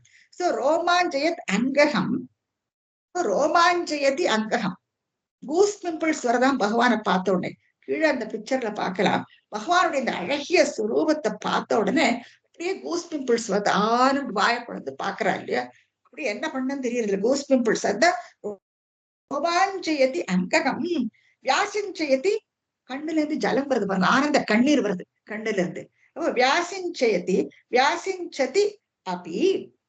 இப்ப இங்க பாருங்க, அங்ககங்கிறதுக்கு ரோமாஞ்சயத்தின்னு இந்த பக்கம் எழுதியிருக்கார், வியாசிஞ்சத்தின்னு ரைட் சைடு எழுதியிருக்கார். சோ ஒரு சப்ஜெக்டுக்கு 2 வர்பு இல்லையா? இந்த ஒரு ஸ்லோகத்திலேயே என்ன அழகா கையாண்டிருக்கார். சோ மதிம் பிரேரையத்தே மதிம் மதயத்தே, அதே அது அங்ககம் ரோமாஞ்சயத்தி அங்ககம் வியாசிஞ்சதி, 2 அழகா இந்த பக்கம் அந்த பக்கம் போட்டிருக்காரு. இது ஸ்லேஷகன்னு சொல்லுவோம், சப்த ஸ்லேஷகன்னு சொல்லுவா அந்த கிராமரை. ரொம்ப அழகான அலங்காரங்களாக்கும் இதெல்லாம் கிராமர்ல. சோ அப்படியாக இந்த படத்துல நீங்க பார்க்கலாம், ரோமாஞ்சனம் எடுத்து கண்ணுல இருந்து ஆனந்த பாஷ்பம் அதுவும் குளிர்ச்சியான சீத பாஷ்ப விசரைகி, அந்த ஆனந்த கண்ணீர் விசரைகி பெருக்கெடுத்துட்டு வரதான் கண்ணீர் இருந்து சீத பாஷ்ப விசரைகி ஆனந்த மூர்ச்சோத்பவை. எப்பவுமே என்ன சொல்றாங்கன்னா பெரியவாள்லாம், ஆனந்தமா இருந்தாலும் அந்த ஆனந்த பாஷ்பங்கள் குளிர்ச்சியா இருக்குமா. அதுவே துக்கத்துல நம்ம அழுதான்னா அந்த தண்ணி அது வாமா இருக்குமா, சூடா இருக்குமா. இந்த டிஃபரன்ஸ் நமக்கு தெரியும். இது குளிர்ச்சியான கண்ணீர், குளிர்ச்சியான ஆனந்த கண்ணீர். இது வேற துக்கமா இருக்கும்போது அது மனசு அந்த கண்ணுல இருந்து ஜலம் இருந்ததுன்னா அது வாமா இருக்கும், அது சூடா இருக்கும். இது ஒரு டிஃபரன்ஸ் தான். அதனாலதான் சீத பாஷ்ப விசரை, சீதம்னா குளிர். சீத பாஷ்ப விசரைக்கு ஆனந்த மூர்ச்சோம், ஆனந்தம் அப்படியே மூர்ச்சி ஆயிடுவாளாம். அப்பேற்பட்ட சுரூபம் பகவானுடைய. நீங்க பாக்கலாம் அந்த படத்துல அவருடைய அந்த காந்தி எப்படி இருக்கு இல்லையா, அப்படியே ஆறு பார்த்துட்டு நிற்கிறார் ரோமாஞ்சனம் எடுத்து. கண்ணுல இருந்து அப்படியே கண்ணீர் கொட்டுறது, விசரைகினா பெருக்கெடுத்து கொட்டுறதான் கண்ணீர் இருந்து. அதுவும் சீத பாஷ்ப விசரைகி ஆனந்த மூர்ச்சோத்பவே. அப்படியாக ரொம்ப அழகான ஒரு ஸ்லோகம் இது. பகவானுடைய அந்த ஸ்வரூபத்துல எப்படி மயங்கி போறாங்கிறத நம்ம பாக்குறோம். அடுத்த ஸ்லோகத்துல என்ன சொல்றாரு பாட்டு. ஏவம் பூததயா ஹி பக்த்யபிஹிதோ யோகஸ்ஸ யோகத்வயா கர்ம ஞானமயா கிருஷோத்தமதரோ யோகீஸ்வரைர்கீயதே சௌந்தர்யைகரசாத்மகே त्वयि खलु प्रेम प्रकर्षात्मिका भक्तिर्निश्रममेव विश्वपुरुषै लभ्या रमा वल्लभ. அதுக்கு மேல அழகான ஒரு ஸ்லோகம் பாருங்க. ஏவம் பூதத்தையா, இப்படி ஒரு புகழ் அவருக்கு இல்லையா, யசஸ் புகழ் சொல்லி சொல்லி மாளாது. அதான் பிரேரையத்தை கேட்க கேட்க கேட்க இன்னும் கேட்கணும் கேட்கணும்ட்டு நமக்கு அப்படி ஒரு ஆர்வமா இருக்கு. ஏவம் பூதத்தையாகி பக்தி அபிஹிதகன்றார். இந்த மாதிரி ஒரு பக்தி இல்லையா, அந்த பக்தியினால பக்தி பெருக்கெடுக்கிறதுனால நமக்கு இப்படி ஒரு எண்ணம் இல்லையா, அவருடைய அந்த அழகிய ஸ்வரூபத்துல நம்ம மயங்கி விடுறோம். இதை பக்தி யோகம்னு சொல்றான், அழகுல மயங்கி விடுறோம். சோ பக்தி அபிஹிதக பார்த்து பார்த்து நமக்கு அது பக்தியினால பகவான் பேர்ல அப்படி ஒரு பிரேமை, அந்த யோகம். அதோட யோக மயாத்து, அதோட சேர்ந்து இந்த ரெண்டு யோகத்தை சொல்றாங்க. கர்ம ஞான மயாத்துங்கிறார். இப்போ பக்தி யோகம் மாதிரி கர்ம யோகமும் இருக்கு, ஞான யோகமும் இருக்கு. ஞான யோகம் தத்துவங்களை எல்லாம் ஆதிசங்கரர் அந்த சிஷ்யர்களுக்கு எல்லாம் சொல்லி கொடுக்குறார். இது ஞான யோகம் இல்லையா, படிச்சு தெரிஞ்சுக்கிறோம், சொல்லி குருபதேசத்துல எல்லாம் கேட்டு தெரிஞ்சுக்கிறோம். நம்ம வேதம் என்ன சொல்றது, எதுவாக்கு லைஃப் பிரின்சிபல்ஸ் என்ன, இதெல்லாம் நமக்கு ரொம்ப அவ்வியக்தம், புரியாத ஒரு சப்ஜெக்ட் இதெல்லாம். சோ அதெல்லாம் கத்துக்கிறோம் நம்ம. சோ அந்த ஞானத்தினாலேயே நமக்கு சால்வேஷன் கிடைக்கும். அதே மாதிரி கர்ம யோகம். சோ இந்த லேடர்ல நீங்க பார்க்கலாம், இந்த 3 யோகத்தையும் சொல்லியிருக்காரு. கர்ம யோகம் பாக்குறோம், ஞான யோகம் பாக்குறோம், அதுக்கு மேல பக்தி யோகத்தை வச்சிருக்காரு. சோ அந்த பக்தி யோகம் தான் ரொம்ப பிரசித்தமானதுன்னு சொல்றாரு. அதனாலதான் நமக்கு பகவான் அப்படி பார்த்து பார்த்து மகிழ்ந்து போறோமா, நம்ம அவருடைய கல்யாண குணங்களை கேட்கறதுக்கு விரும்புறோம். அப்படியே கண்ணுல இருந்து நமக்கு குளிர்ச்சியான கண்ணீர் பெருக்கெடுத்து ஓடுறது, ரோமாஞ்சனம் எல்லாமே பகவான் பேர்ல இருக்கிற பக்திங்கிறது சொல்றாரு அவர். சோ யோகிகள் யோகேஸ்வரை கீயத்தே, அவள பாடுறாளாம், பாட்டு பாடுறாளாம், யோகிகள் எல்லாம் திருப்ப திருப்ப சொல்றாளாம். கர்ம யோகத்தை விட ஞான யோகத்தை விட பக்தி யோகம் தான் பிரசித்தமானது, பக்தி அபிஹிதங்கிறாரு. பக்தி யோகம் தான் ரொம்பவும் சிறந்தது இந்த இந்த இந்த ஸ்லோகத்துல நம்ம தெரிஞ்சுக்கிறோம். சோ கர்ம ஞான மயா புருஷோத்தமதரஹ, புருஷோத்தமன்னா ரொம்பவுமே சிறந்தது இந்த யோகம்னு சொல்றாரு. யோகீஸ்வரர் கீயத்தே. இப்போ இந்த படத்துக்கு நம்ம வரோம். சௌந்தர்யைக ரசாத்மகே, சௌந்தர்ய பகவானுடைய அழகு ப்ரூவ் மாதிரி பார்த்தோம் இல்லையா நம்ம. சௌந்தர்ய ஏக, எல்லாமே ஒட்டுமொத்தமா அழகு, லாவண்ணஸ் ஏகசாரம், அழகு ஒட்டுமொத்தமா இருக்கா பகவான் கிட்ட. சோ சௌந்தர்யைக ரசாத்மகே துவயி, தங்களுடைய இந்த ரூப மாதிரியத்துல அப்படியே லயிச்சு போயிடுறோம் நம்ம துவயி. அதனால அது என்னத்தினாலன்னா பிரேம பிரகர்ஷாத்மிகாங்கிறார். அது அன்பினுடைய ஒரு சிகரமா. அந்த அன்பினால நமக்கு இப்போ யசோதையை எடுத்துட்டான்னா பாருங்க, அவளுக்கு வாத்சல்யம், குழந்தை ரொம்ப லேட்டா பிறக்கிறது இல்லையா, அதோட மாத்தி வச்சு அது கதையெல்லாம் முடிக்குது. அப்போ அந்த குழந்தைய பின்னால நடக்கிற அவள் எப்பவுமே அது அடிக்கிறது அப்படின்னு அது திட்டத்துக்கு கூட அவளுக்கு மனசு வராது. ரொம்ப அழகான ஒரு லைஃப் ஸ்டைல் அவளோடது இல்லையா. அந்த இடத்துல நம்ம பாக்குறோம் பிரஜபூமியில எப்படி அவர் வளைய வந்திருக்காங்கிறதவா கூட. அப்படியாக அந்த பிரேமை அவர் மேல வாத்சரியம். ஏன்னா அந்த பக்திங்கிறது இந்த பிரேமையே கடைசியில பக்தியாயிடுறது அவளுக்கு. படிப்படியா படிப்படியா நம்ம வர தசங்கள் எல்லாம் பார்ப்போம் நம்ம. எப்படி குழந்தை பருவத்துல இருந்து குழந்தைய வந்து அவ பகவான அவ பார்க்கல, குழந்தையாதான் பார்க்கிறாள். அந்த குழந்தையா பார்க்கும் பொழுது அது வாத்சல்யம். அந்த வாத்சல்யமே பின்னால பக்தி ஆயிடுறது. எனத்தினால என்னன்னா அந்த குழந்தை பேர்ல இருக்கிற பிரேமை. எனத்தினால அந்த குழந்தை பேர்ல அந்த பிரேமை அன்பு என்னன்னா அதனுடைய அழகு மாதுரியம். அந்த அழகான அந்த குழந்தை அந்த அழகுல மயங்கி அந்த அழகினால அன்பு பெருக்கெடுத்து அந்த அன்பு பெருக்கெடுப்பே கடைசியில அது பக்தி ஆயிடுறது வாழுங்க. சோ இது ஒரு வகையான பக்தி. வாத்சல்யம் ஒரு வகையான பக்தி. அடுத்தடுத்து வரும். இப்போ சௌந்தர்ய அந்த சௌந்தர்யம்னு முதல்ல சொல்றாரு. ஏக ரசாத்மக்கு அதுல லயிச்சதுனால தங்களிடம் இதெல்லாம் இருக்கு, சௌந்தர்யம் இருக்கத்துல லயிச்சு பிரேம பிரகர்ஷாத்மிகா அதனால அன்பு மேலீட்டுனால பக்தி நிஸ்ரமம் ஏவங்க. சிரமமே இல்லாம அது பக்தியா பரிமணிச்சு போயிடுறது. கோபிகைகளுக்கெல்லாம் அதேதான் பாருங்க. கோபிகைகளும் பகவானுடைய அந்த ரூப மாதிரியத்துல மயங்கராகும். அனுராகம் காதல். கோபிய காமாத்துன்ட்டு பாகவதத்துல படிக்கிறோம் நம்ம. அதான் இதெல்லாம் ஒவ்வொரு சால்வேஷனுக்கு அவளுக்கு வயசு வந்து அந்த பெண்களுக்கு அவர் பேர்ல அப்படி ஒரு பிரேமை. அப்ப அந்த அதாவது அனுராகம்னு சொல்றோம். அம்மாவுக்கு குழந்தை மேல வாத்சல்யம். அந்த வாத்சல்யமே பின்னால வந்து பகவான்னு தெரிஞ்ச உடனே அது பக்தியும் கூடுறது இவாளுக்கு. இவாளுக்கு அனுராகம். பகவான் புரிய வைப்பார் பின்னால. இதெல்லாம் நம்ம பார்ப்போம் அடுத்தடுத்து வர தசகத்துல நம்ம தெரிஞ்சுப்போம் என்னத்தினால இந்த பிரிவுகள் எல்லாம் உங்களுக்கு சொல்லியிருக்கேன்ட்டு. பிரேம பிரகாஷாத்மிகா பக்தி. இந்த பக்தியானது நிஸ்ரமம் ஏவ, சிரமமே இல்லாம வருமா. இந்த வகையில எல்லாம் நம்ம பகவான் பேர்ல நம்ம அன்பை காட்ட காட்ட காட்ட பக்தி பெருக்கெடுக்கும். அதனாலதான் பக்தி யோகம் எல்லாத்தையும் விட சிறந்ததுங்கிறார். கர்மயோகத்தை விட ஞான யோகத்தை விட, ஞான யோகம் அது பின்னால ஒரு அடுத்த ஸ்லோகத்துல வரும். இது எல்லாத்தையும் விட பக்தி யோகம் ரொம்ப சிறந்தது. என்னத்தினால என்ன, பகவானுடைய அந்த அழகில மயங்கி அன்பு பெருக்கெடுத்து பக்தியை நமக்கு ஆட்டோமேட்டிக்கா வந்துடுங்கிறார். சோ பக்தி நிஸ்ரமமேவ விஸ்வ புருஷேகி. விஸ்வத்துல இருக்கிற எல்லாருக்குமே அந்த மாதிரி ஆயிடுவா எல்லாமே. விஸ்வ புருஷேகி லப்யா. இந்த பக்தி வந்துடுறது அவளுக்கு கிடைக்கிறது. பகவான் பேர்ல இந்த பக்தி வந்துடுறது. ரமா வல்லப, லக்ஷ்மியினுடைய கணவர் இல்லையா, அதனால குவா இருக்குன்னு ரமா வல்லபன். இப்ப இந்த படத்துல நீங்க பார்த்தல சுதாமன் 2 பேரும் ஆசிரமத்துல ஒட்டுக்கா சாந்தினி ஆசிரமத்துல படிக்கிறான் குழந்தையில இருந்து. அவ ஸ்னேகம் இல்லையா, அதே மாதிரி அர்ஜுன் கிட்டே அவருக்கு ஸ்னேகம். சோ இது ஒரு ஸ்னேகம். அந்த ஸ்னேகமே குச்சேல வாக்கியத்துல நம்ம பார்ப்போம். பகவான் அவர் பேர்ல அவருக்கு பக்தி ஆயிடுறது குச்சேல இருக்கு.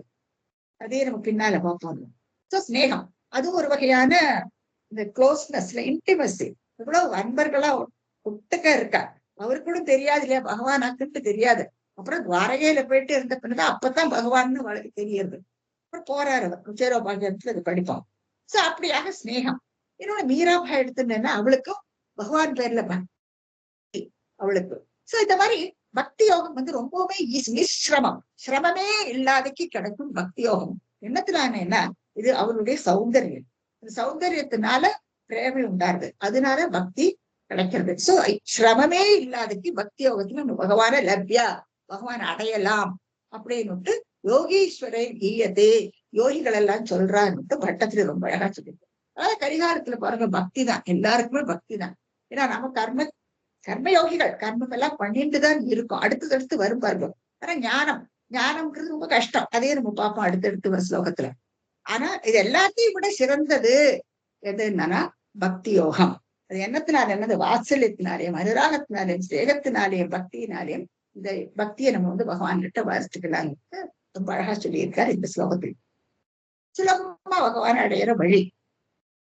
அடுத்து என்னன்னா நிஷ்காமம் நியத ஸ்வதர்மச்சரணம் யத்கர்மயூடாபிதம் தத்தூத்ரேத்ய பலம் யதௌபனிஷத ஞானோபலப்யம் புனः தத்வவ்யக்ததயா சுதர்க்கமதரம் சித்தஸ்ய தஸ்மாத் விபோ த்வத்ப்ரேமாத்மக பக்தியேவ சததம் ஸ்வாதீயசி ஸ்ரேயசி. அழகா சொல்றாரு. இப்போ கர்ம நம்ம பார்த்தோம் இல்லையா, கர்மயோகம், ஞான யோகம், பக்தி யோகம். இல்ல ஆர்டர்ல 3 யோகத்தையும் நம்ம பார்த்தோம். மறுபடியும் என்ன சொல்றாங்கன்னா இப்போ கர்மயோகம். இப்ப இந்த முதல் படத்துல நீங்க பார்த்ததுனால இப்போ 4 வருணத்தாருக்குள்ள கர்மங்கள் என்னன்னுட்டு வேதங்கள் ரொம்ப கிளியரா சொல்றது இல்லையா? பிராமணால் அத்தியானம் வேதங்கள் எல்லாம் படிச்சுட்டு எல்லாத்தையும் சொல்லி கொடுக்குறாங்க. இப்போ ராஜாவா இருந்தானா நாட்டை பரிபாலனம், நாட்டை இருக்கிற எல்லா ஜனங்களை எல்லாம் காப்பாத்தி அழகா பரிபாலிக்கணும் வாழ்க்கை சத்திரியமார்களுக்கு. இதெல்லாம் வேதத்துல பகவான் சொல்லியிருக்கார். 4 வருணத்தாரை பத்தி சொல்லியிருக்கார்.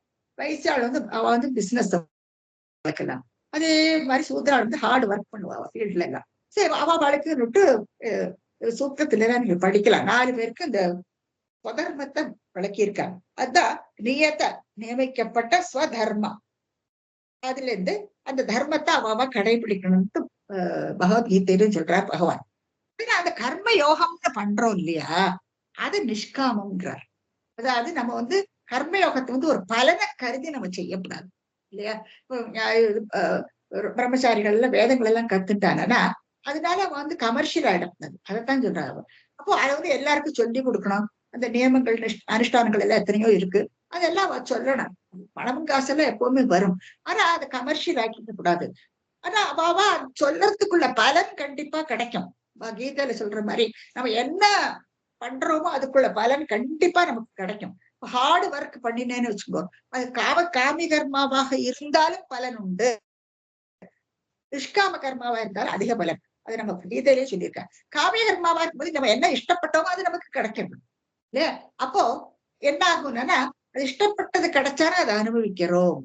அதை அனுபவிச்சுட்டு ஷீணே புண்ணியகாலே மத்திய லோகம் விஷம் தீட்டு. அந்த எல்லாம் புண்ணியம் எல்லாம் கழிஞ்சாச்சுன்னா மறுபடியும் நமக்கு சம்சாரத்துல மாட்டிப்போம். அதுதான் வித்தியாசம். வேற இந்த மாதிரி நம்ம நிஷ்காம கர்மா பண்ணினோம்னா, அந்த காரியத்துல ஒட்டிக்காம நம்ம அதனுடைய பலனை எதிர்பார்க்காம நம்ம ஒரு காரியம் பண்ணினோம்னா நம்ம பகவானோட ஐக்கியப்பட்டு போயிடலாம். அதுக்கு எடுத்து இந்த வித்தியாசம். பகவானோட பகவத் ஐக்கியமானமா இல்லாட்டா மறுபடியும் ஜென்மா எடுக்கணுமா, அது நம்ம தான் தீர்மானம் பண்ணிக்கணும். அதுதான் அவர் என்ன சொல்றாருன்னா, கர்ம யோகிகள் தான் இருக்கட்டுமே. இப்போ ஒரு செடி மரத்தை எடுத்துட்டானா மரம் எல்லாருக்கும் காய கொடுக்கறது, எல்லாருக்கும் எல்லா பலன்களையும் கொடுக்கறது. அது ஒண்ணு நீ இவனுக்குத்தான் பழத்தை கொடுப்பேன், அவனுக்குத்தான் நிழலை கொடுப்பேன்னு அது ஒண்ணு தராதரம் பார்க்கல இல்லையா? எல்லாருக்கும் வந்த நில வாழ்க்கைலாம் நிழலை கொடுக்கறது, வந்த நில வாழ்க்கையில கல்லடிச்சு பழத்தை எடுத்து சாடலாம் இல்லையா? எல்லாருக்கும் எல்லாத்தையும் கொடுக்கறது, அது நிஷ்காம கர்மா. ஆனா நம்மளும் எல்லாத்துக்கும் அளந்து அளந்து என்ன பலன் கிடைக்கிறதுன்னு பார்த்துட்டு தான் ஒரு வேலையே பண்ணுவோம் நம்ம. அதுதான் வித்தியாசம் நமக்கு. சோ நிஷ்காம கர்மா ரொம்ப முக்கியம்ங்கிறார். நிஷ்காமம் நியத ஸ்வதர்மம். ஸ்வதர்மம் அதை பத்தி நிறைய சொல்லியிருக்காரு கீதையில. நமக்குன்னு சில தர்மங்கள் உண்டு இல்லையா? அதை நம்ம கண்டிப்பா அனுஷ்டிக்கணும்னு சொல்றாரு. ஸ்ரீ தர்மம்னா நம்ம என்ன பண்ணணுமோ அதை பண்ணணும். அதெல்லாம் நீங்க கீதையில இருந்து படிச்சு தெரிஞ்சுக்கணும். அப்படியாக ஸ்வதர்ம சரணம் எத் கர்ம யோகாபிதம், இதெல்லாம் நம்ம அனுஷ்டிச்சுக்கிறோம். அப்படி அனுஷ்டானம் இப்ப நம்ம எல்லாம் கர்மயோகிகள் இல்லையா? எல்லா வீட்டுக்கு வேண்டது, சம்சாரத்துல எப்படி இருக்கணும் எல்லாம் நம்ம பண்ணிட்டுதான் நம்ம இருக்கோம். எதுலயே நமக்கு குத்தம் குறை ஒன்றும் வைக்கலை இல்லையா? குழந்தையில எப்படி பேரண்ட்ஸ்ட எப்படி இருந்தோம், படிச்சு இது பண்ணி உத்தியோகம் பண்ணி இது பண்ணி குழந்தையில வளர்த்தி வாழாக்கி இதெல்லாம் கர்மயோகம் அழகா தான் பண்ணினோம். ஆனால் தத்துவத்திரேத்திய பலம், இந்த பலன் இருக்கே அது ரொம்ப தூரத்துல இருக்கு. அவ்வளவு சீக்கிரம் நமக்கு சால்வேஷன் கிடைக்க மாட்டேங்கிறதே. மறுபடியும் மறுபடியும் ஜென்மம் எடுக்க வேண்டி இருக்கு. அது என்னத்தினால என்னன்னா, நம்ம பண்ற கர்மங்கள் எல்லாம் காமிய கர்மா. இந்த காமிய கர்மாவா இருந்தானா நமக்கு இந்த பலன் கிடைக்கிறதுக்கு அந்த மனசு சித்த சுத்தி ஆன பின்னதான் நமக்கு அந்த பலன் கிடைக்கும். இப்போ அந்த பலன் கிடைக்கிறதுக்கு ரொம்ப டைம் எடுக்கிறது. ஜடபரதர் பாருங்க இல்லையா? எப்படி அவருக்கு ஜென்மா எடுக்க வேண்டி கொடுத்து அவர் நாட்டை எல்லாம் பிரிச்சு கொடுத்துட்டு வரத்துக்கு தமசு இருக்கார். ஆனா என்ன ஒரு மான் பேர்ல போய் அவருக்கு ஒரு அன்போட வளர்க்க தொடங்கி விடுறாரு. அப்போ அவர் நினைச்சுக்கிறாரா, ஐயோ நாம செத்து போயாச்சுன்னு அந்த மானை யாரு பார்த்துப்பா, மான் ஜென்மம் கிடைச்சு விடுறது அடுத்து இல்லையா? சாகர சமயத்துல என்ன நினைக்கிறோமோ அதே சரீரம் கலையபுரம், அந்த சரீரம் தான் நமக்கு அடுத்த ஜென்மால கிடைக்கும்.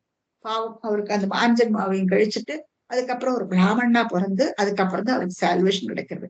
இதுவரை நமக்கு எந்த மாதிரி புழுவா பிறக்கணுமோ பூச்சியா பிறக்கணுமோ என்ன தெரியாது இல்லையா? அதனால தத்தூத்திரேத்திய பலம்ங்கிறாரு. அதுல பலன் கிடைக்கிறது ரொம்ப தூரம். ரொம்ப நாள் நமக்கு நிறைய நிறைய நிறைய ஜென்மா எடுத்து எடுத்து கடைசியில தான் நமக்கு பகவானோட சேர முடியும். தத்தூத்திரேத்திய பலம். அதே மாதிரி உபனிஷத்து இப்ப ஞானம் படிக்கிறோம். இன்னும் வேதம் காலோடு தலையா ருத்ரம் ஜபிக்க முடியும், வேதம் சொல்ல முடியும், எல்லாம் கரதல பாடம். நாராயணி 1ல இருந்து 100 தசகம் வரைக்கும் மனப்பாடமா சொல்லலாம். பாகவதம் வாசிக்கலாம், அபூர்ணமா வாசிக்கிறது, சப்தாகம் எல்லாம் இருக்கு நம்ம கிட்ட. ஏதோ உபனிஷத்துக்கள் வேதங்கள் எல்லாத்தையும் படிக்கிறோம். ஞானோபலப்யம் புனக. அதுக்கும் எல்லாத்துக்குமே பலன் ரொம்ப தூரத்துல தான் இருக்கு. நான் வேதத்தை சொன்னா உடனே அவளுக்கு கர்வம் வந்துடும் இல்லையா? அப்போ அவள் கமர்ஷியல் ஆயிடுறான். இதெல்லாம் நீங்க யோசிச்சு பார்க்கணும். அதெல்லாம் படிச்சு கர்மயோகம் அந்த ஞான யோகம் பண்ணினதுனால அவளுக்கு உடனே சட்டுன்னு ஒரு நாலு வேதத்தை சொல்லிவிட்டானா அவளுக்கு உடனே மோட்சம் நாளைக்கே கிடைக்கும்னு வச்சுக்காங்க. அதுதான் சொல்றாரு. அந்த பலன் கிடைக்கிறதுக்கு ரொம்ப நாள் எடுக்கிறதா. இந்த பலன் ரொம்ப தூரக்கத்தான் இருக்கு. அப்புறம் என்ன சொல்லணும்னா தத்துவம் அவ்வக்தம்ங்கிறாரு. இப்போ கர்மயோகம் தான் நமக்கு சுதர்மம் என்ன நமக்கு தெரியும் பண்ணிட்டு இருக்கோம். ஓகே. இப்ப அது உபனிஷத்துக்கள் எல்லாம் படிக்கிறோம்னு வச்சுக்கோ, அது அவ்வக்தம். நமக்கு என்ன புரியறதா என்ன? இப்போ உபனிஷத்துக்கள் எல்லா இடத்து புருஷ சுத்தம் எல்லாம் எல்லாரும் சொல்றா. யாருக்கு அர்த்தம் தெரியும்? புத்தருக்கு அர்த்தம் தெரியாது, ஒண்ணும் தெரியாது. என்னவோ சொல்லிட்டு போவா. அது எப்படி மேல வாசிக்கணும் கீழே வாசிக்கணும் அதுக்கு ஒரு வாசிக்கிறதுலயே ஒரு பద్ధதி இருக்கு இல்லையா? அந்த மாதிரி வாசிக்கணும். நிறைய பேர் சும்மா மந்திரம் சொல்ற மாதிரி சொல்லிட்டு போயிடுவா. இது மாதிரி எத்தனையோ விஷயங்கள் இருக்கு உபனிஷத்துக்கள். அது அவ்வக்தமாக்கும். புரியாது நமக்கு ஒண்ணு அத்தனை வேகம் அதெல்லாம். இப்போ அந்த தத்துவங்கள் எல்லாம் புரியாது. நம்ம மரமண்டைக்கு நமக்கு அதெல்லாம் புரியவே புரியாது. அப்புறம் என்ன பிரயோஜனம் இல்லையா? அப்போ ஞான யோகம் நான் எல்லாம் எனக்கு நிறைய நாலேஜ் அப்படி சொல்லிட்டு என்ன பிரயோஜனம்? ஒரு பிரயோஜனமும் கிடையாது. ஆனா நீ படிச்சதுக்குள்ள பலன் உனக்கு கிடைக்கும். கண்டிப்பா பலன் உனக்கு உண்டு. ஆனா மறுபடியும் ஜென்மம் எடுக்கத்தான் வேணும் நமக்கு. சோ தத்துவ வியக்ததையா அவ்வியக்தம். அதனால சுதுர்கமதரம்ங்கிறார். உனக்கு பலன் கிடைக்கிறதுக்கு துர்லபம். இத்தனை வேகம் உனக்கு கிடைக்காது. ஏன்னா நமக்கு புரியாது. புரிஞ்சணும்னு படிக்கிறது இல்லை நம்ம இல்லையா? நாலேஜ் இருக்கு நமக்கு. ஆனா நம்ம வேற வழியில அதை பயன்படுத்திக்கிறோம். சுதுர்க்க மதரம் சுலமாக கிடைக்காது. சித்தஸ்ய அதாவது மனசுக்கு நமக்கு புரியும். ஃபர்ஸ்ட் ஆஃப் ஆல் புரியாது இல்லையா? இந்த உபனிஷத்துக்கள் வேதங்கள் எல்லாம் புரியவே புரியாது. இப்போ சித்தத்துல அது என்னவாக்கு படிக்கிறோம் அர்த்தமே நமக்கு தெரியாது. தஸ்மாத்து அதனால விபோ குருவாயிரப்பா பிரேமாத்மக பக்தி ஏவ சத்தம். உன் பேர்ல பிரேமையும் பக்தியும் இருந்தா போருமேன்ற. பகவான் பேர்ல நீ பிரேமையோடு இரு. அதுவே பக்தியா பரிமணிக்கும் இல்லையா? வாத்சல்யம் ஸ்நேகம் இதெல்லாம் பார்த்தோமே. பகவான் பேர்ல அவருடைய மாதிரி வந்து அழக பார்த்து மயங்கி அந்த மயக்கத்திலேயே நமக்கு பக்தி பெருக்கெடுத்து வந்துடும் சொல்றாரு. அப்போ இது எல்லாத்தையும் விட பக்தி யோகம் ரொம்ப சிறந்ததுன்னு நமக்கு தெரியும். இப்போ இதுதான் நமக்கு ஈஸி இல்லையா? பகவான மனசுல தியானம் பண்ணிட்டு உட்கார்ந்துன்னு 4 ஸ்லோகத்தை சொல்லிட்டு பகவான பூஜை பண்ணினா நமக்கு மனசுக்கு எத்தனை திருப்தியா கிடைக்கிறது. இது நிஸ்ரவம் சிரமமே இல்லை இதுல. வேற என்னத்துக்கு வேத புஸ்தகம் அதையும் படிச்சு நமக்கு புரியாது. சித்தத்துக்கு என்னன்னு என்ன படிக்கிறோம் தெரிய மாட்டேங்கிறது. ஒரு கஷ்டம் ஹார்ட் ஒர்க் பண்றோம். ஹார்ட் ஒர்க் பண்ணிட்டு நமக்கு கிருஷ்ண பலன் ஒண்ணும் கிடைக்கல. அப்ப அப்போ நமக்கு ஒரு அலுப்பு வருது. சோ என்னத்துக்கு இதெல்லாம் அப்போ பக்தி போரும்னு சொல்றாரு. பிரேமாத்மக அந்த பிரேமையினால பிரேமாத்மக பக்தி ஏவ சததம் சுவாதீயசி ஸ்ரேயசின்ற. அதுதான் சுவாதாவும் இருக்குமா. ரொம்ப இனிமையா இருக்கான். சுவாதீயசி ஸ்ரேயசி அதுதான் நல்ல செழிப்பையும் கொடுக்கறதுங்க. ஸ்ரேயஸையும் கொடுக்கறது பக்தி யோகம். அது ஈஸியா இருக்கு. ஃபாலோ பண்றதுக்கு ஈஸியா இருக்கு. கர்ம யோகம் ஞான யோகத்தை விட அது ஈஸியாவும் இருக்கு. அது ஸ்ரேயஸாவும் இருக்கு. அதனால அது போருமே. பக்தி யோகம் போருமே நமக்கு. பக்தி எப்படி அதுக்கு மார்க்கங்கள் நிறைய சொல்லி கொடுத்துருக்க. அந்த மார்க்கத்துல போனா பகவான் கிட்ட பக்தியினாலே நமக்கு சால்வேஷன் கிடைக்கும். கோபிகைகளுக்கெல்லாம் என்ன வேதம் படிச்சாளா? இது ஒரு உத்தவர் சொல்றா இல்ல, ஏவம் பக்தி சகல புவனே நேக்ஷிதா நோஸ்ருதாவா கேட்டுட்டு பார்த்துட்டும் இல்லைங்கிறாரு. அவ என்ன வேதம் படிச்சாளா? இது ஒன்றும் தெரியாது அவளுக்கு. மாடு மேய்ச்சுன்றது மாடு மேய்க்கிற கூட்டம் அவளுக்கு பகவானுக்கு எத்தனை அவளுக்கு சால்வேஷன் கொடுக்குறாரு இல்லையா? அப்போ அது பக்தியினால அந்த பிரேம அவளோட சௌந்தரியத்துல மயங்கி அந்த பிரேமையினால பகவானையே சிந்திச்சிருந்துட்டு அவளுக்கு அது பக்தி மேரிட்லயே அவளுக்கு சால்வேஷன் கிடைக்கிறது, முக்தி கிடைக்கிறது. அது நமக்கு தெரியறது. சோ பிரேமாத்மக பக்தி ஏவ சத்தம் சுவாதீயசி ஸ்ரேயசின்னுட்டு பக்தி யோகம் ரொம்ப சிறந்தது அப்படிங்கிறது நமக்கு தெரிய வருது. அடுத்து என்னன்னா அதே மறுபடியும் சொல்றார். அத்தியாயாசகராணி கர்ம படலான் ஆச்சரிய நிர்யன்மலா போதே பக்தி பதே தவாப்யுச்சிததா ஆயாந்தி கிம் தாவதா क्लिष्टा तर्कपदे परं तव वपु ब्रह्माख्यमन्ये पुनः चित्ताद्रत् अमृते विचिन् बहुवी सिद्ध्यन्ति जन्मान्तरे அத்தியாயாச அத்தியாயம் கஷ்டப்பட்டு பண்றோம் கர்மயோகம். அத்தியாயாச கராணி பண்றோம் இல்லையா? கர்ம இப்ப இதை பாக்குற மறுபடியும் இந்த பிக்சர்ல நீங்க பாக்கலாம். எல்லாம் கத்துக்கிறோம். அவ ஸ்வதர்மத்தை ஃபாலோ பண்ணிட்டு எல்லா கர்மங்கள் எல்லாம் பண்ணிட்டுதான் இருக்கோம் இல்லையா? வைசியா பண்றா, சூத்ராவ ஹார்ட் ஒர்க் பண்றா, நம்மளும் பண்றோம், எல்லாரும் அவ தர்மத்தை கடைபிடிச்சுட்டு கர்ம படலான் கர்மத்தை எல்லாம் பண்ணிட்டு ரயட்ஸ் என்னெல்லாம் பண்ணணுமோ இல்லையா, ரயட்ஸ் என்னெல்லாம் பண்ணணும்னு நமக்கு தெரியும். பிராமணனுக்கு இதெல்லாக்கும் சுதர்மம், ஒரு சத்திரியன் இப்படி இருக்கலாம், எல்லாம் வகுத்திருக்கு இல்லையா. அது மாதிரி எல்லாத்தையும் ஃபாலோ பண்ணிட்டு அனுஷ்டானம் பண்ணிட்டு நிர்யன் மலாகா, மனசுல இருக்கிற மலம் இதெல்லாம் நிர்யன் மலான எல்லாம் விலகி விடுறது, எல்லாம் கிளியர் ஆயிடுறது நமக்கு. அதே மாதிரி போதம், இப்போ ஞான யோகம், ஞான யோகத்திலேயே அதே மாதிரி படிச்சு படிச்சு நல்ல ஞானம் வந்துடுறதுன்னு வச்சுக்கோங்க. பக்தி, பக்தி யோகமும் இருக்கு. 3 யோகத்தை பத்தி நம்ம பார்த்தோம் இல்லையா. சோ இது 3 மார்க்கங்கள். இந்த 3 மார்க்கங்கள்ல நமக்கு எல்லாம் ஃபாலோ பண்ணிட்டு இருந்தாலும், அதாவது கர்ம யோகத்துல இருந்தாலும், போதைன ஞான யோகத்துல இருந்தாலும், பக்தி யோகத்துல 3 யோகத்துல இருந்தாலும், எல்லாத்தையும் நம்ம அனுஷ்டிச்சுண்டு இருந்தாலும் அப்படி உச்சிததாம் அதுக்கு நமக்கு தகுதி, we are now fit for, நமக்கு பகவானுடைய அனுகிரகம், அவருடைய சால்வேஷன் கிடைக்கும். உச்சிததாம் அதாவது வி ஆர் நவ் ரெடி. என்னத்தினால நிர்யன்மலா, மனசு நமக்கு சுத்தமாயிருக்கு, அதனால நம்ம we are fit for that, அத உச்சிததாம். அப்போ ஆயாந்தி, அந்த ஒரு அந்த ஒரு நிலைக்கு தள்ளப்படுறா. ஏன்னா அந்த யோகங்கள் எல்லாம் ஃபாலோ பண்ணி அவள் ஃபிட் ஆயிடுறான்னு சொல்றார். ஆனா கிம் தாவத்தாங்கிறார், என்ன பலம்? இப்ப அதுக்கு ரொம்ப அழகான ஒரு விளக்கம் கொடுக்கிறவர். அதாவது அந்நே புரக, சில பேர் என்ன பண்றாங்கன்னா கிளிஷ்டுவா தர்க்கபதம், கிளிஷ்டுவா கஷ்டமான தர்க்கபதம் தானே வேத மார்க்கம். அத அந்த கஷ்டமான அந்த வேத மார்க்கத்துல பரம் தவவபுகு பிரம்மாக்கியம், அவங்களுடைய பிரம்மஸ்வரூபம், அந்த பிரம்மஸ்வரூபத்தை வேத மார்க்கத்துல அவளால அடைய முடியறதா, அந்த பிரம்மஸ்வரூபத்தை பார்க்க முடியறது அந்த வேத மார்க்கத்துல இருந்துண்டு. கடினமான வேத மார்க்கம். மத்தவா சில பேர் இப்ப நம்மள மாதிரி இருக்கப்பட்டவா கர்மயோகம், கர்மயோகம் பண்ணிட்டு இருக்கோம், கொஞ்சம் எல்லாம் படிக்கிறோம், அப்புறம் பக்தி யோகத்திலும் இருக்கோம். சரி, நம்ம ஒரு கேட்டகரி. ஆனா சில பேர் அந்த கஷ்டமான தர்க்கப்பதம் வேத மார்க்கத்துல இருந்துண்டு அவ பிரம்மனை பாக்குறா, உள்ளம் புறமும் பிரம்மனை பாக்குறாவா, வாழ்க்கை எல்லா தகுதியும் இருக்கு. பிரம்மாக்கியம் அந்நிய புன. ஆனா என்ன ஆறுது, சித்தா திரத்வம் இருதேங்கிறார். மனசு இன்னும் பக்குவப்படலையாமோ, இவ்வளவெல்லாம் படிச்சுட்டு கூட அது சித்தா ஆர்திரம், மனம் கசியணும், மெல்தாகணும். அதுக்கு நல்ல அர்த்தம் உண்டு. மனம் கசியணுமா, அந்த மனக்கசிவுங்கிறது என்னன்னு பார்ப்போம். சோ ஆர்திரம்னா கசியறது, சித்தம்னா மனசு. இந்த மனசு நமக்கு மெல்ட் ஆகலைன்னா, இப்போ தங்கம் கட்டி கட்டியா இருந்தானா அதுல நம்ம ஒண்ணும் பண்ண முடியாது. தங்கத்தை உருக்கினானா அதுல நிறைய பண்டங்கள் எல்லாம் உண்டாக்க முடியாது. அப்ப அது உருக்கணும், உருகிறது. அந்த மாதிரி நம்ம மனசும் உருகணுமா, கசியணுமான மனசு. அப்ப கிருஷ்ணா தர்க்கப்பத்தே பரம் தவவபுகு பிரம்மாக்கியம் அந்நிய புனக.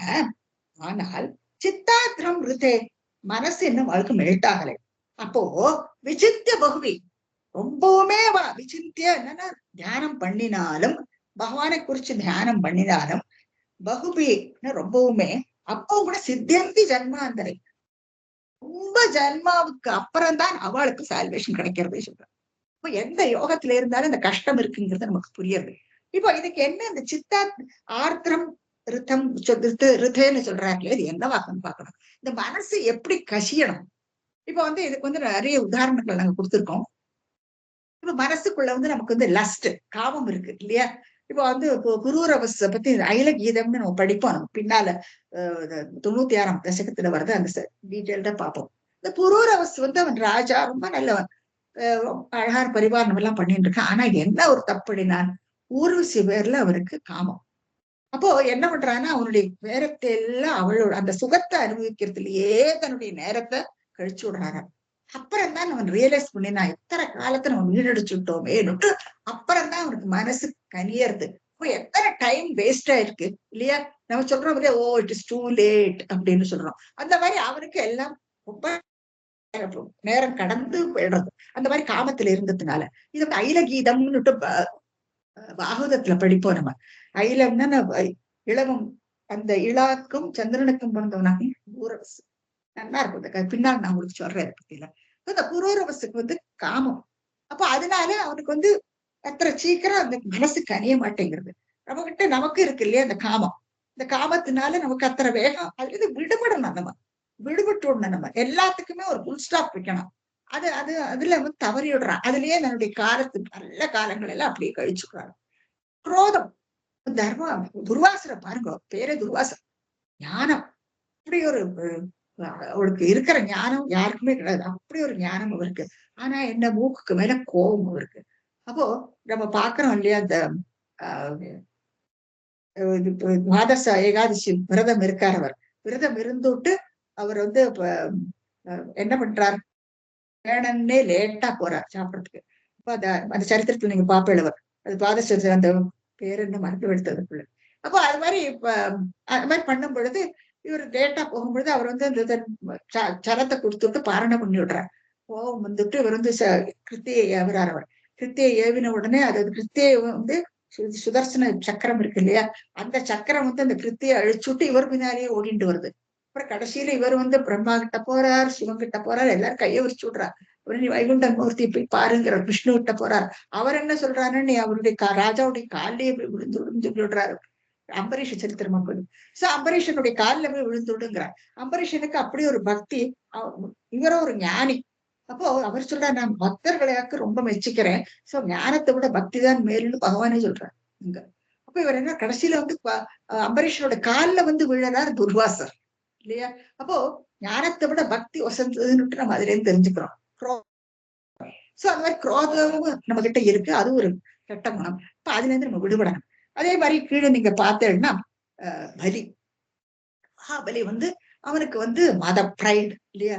அவர் நான் 3 லோகத்துக்கு அதிபதி அப்படின்னுட்டு அவனாவதார் குட்டியா வராரு. அவர் முன்னால வந்துட்டு 3 அடி நிலம் கொடு போருங்கிறார். ஏ பாலிஷ, ஏ முட்டாள், நீ 3 அடி நிலம் கேட்கிற, உன்னோட குட்டி காலில் 3 அடி, ஏன்னா உலகத்தையே கேளு, 3 உலகத்துக்கு அதிபதினார், என்ன வேணாலும் சர்வம் எல்லாத்தையுமே நான் உனக்கு கொடுப்பேன்னு, சர்வம் பிரதாசியங்க எல்லாத்தையுமே நான் கொடுப்பேன் உனக்குங்கிறாரு.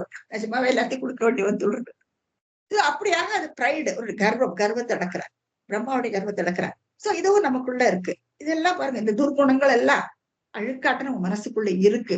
இது எல்லாத்தையும் நம்ம களையணுங்கிறார். மாத்சரியம் ராமாயணத்துல பாக்குறோம் இல்லையா, ஜலசி கைகைக்கு தம் புள்ளதான் ராஜாவாகணும். அப்ப அது இவள் வந்து கூறி வந்து அதுக்கு ஏத்தி கொடுக்குறாங்க. சோ அது மாத்சரியம், ஜலஸ். சோ இது எல்லாத்திலையும் விடுபடணுங்கிறார். அப்பதான் மனசு கனியுமா. அந்த கனிஞ்ச மனசு இருந்தால்தான் நமக்கு சால்வேஷன் கிடைக்குங்கிறார். அப்போ இது எல்லாருமே நல்லவாதான் இல்லையா. துர்வாசர் ஞானி, இவனோ சத்திரியன் ராஜா, இவர் மகாபலி வந்து ராட்சச ஜென்மம் வாழ்க்கை இல்லையா. இவருடைய கொள்ளு பேர் அல்லவா பிரகலாதனுடைய, ராமாயணத்துல இந்த கதை. சோ ஒவ்வொருத்தருக்கும் ஒவ்வொரு குண விசேஷங்களை நம்ம பாக்குறோம். சோ இதெல்லாம் இருக்கும் பொழுது நமக்கு எங்க சால்வேஷன் கிடைக்க போறது.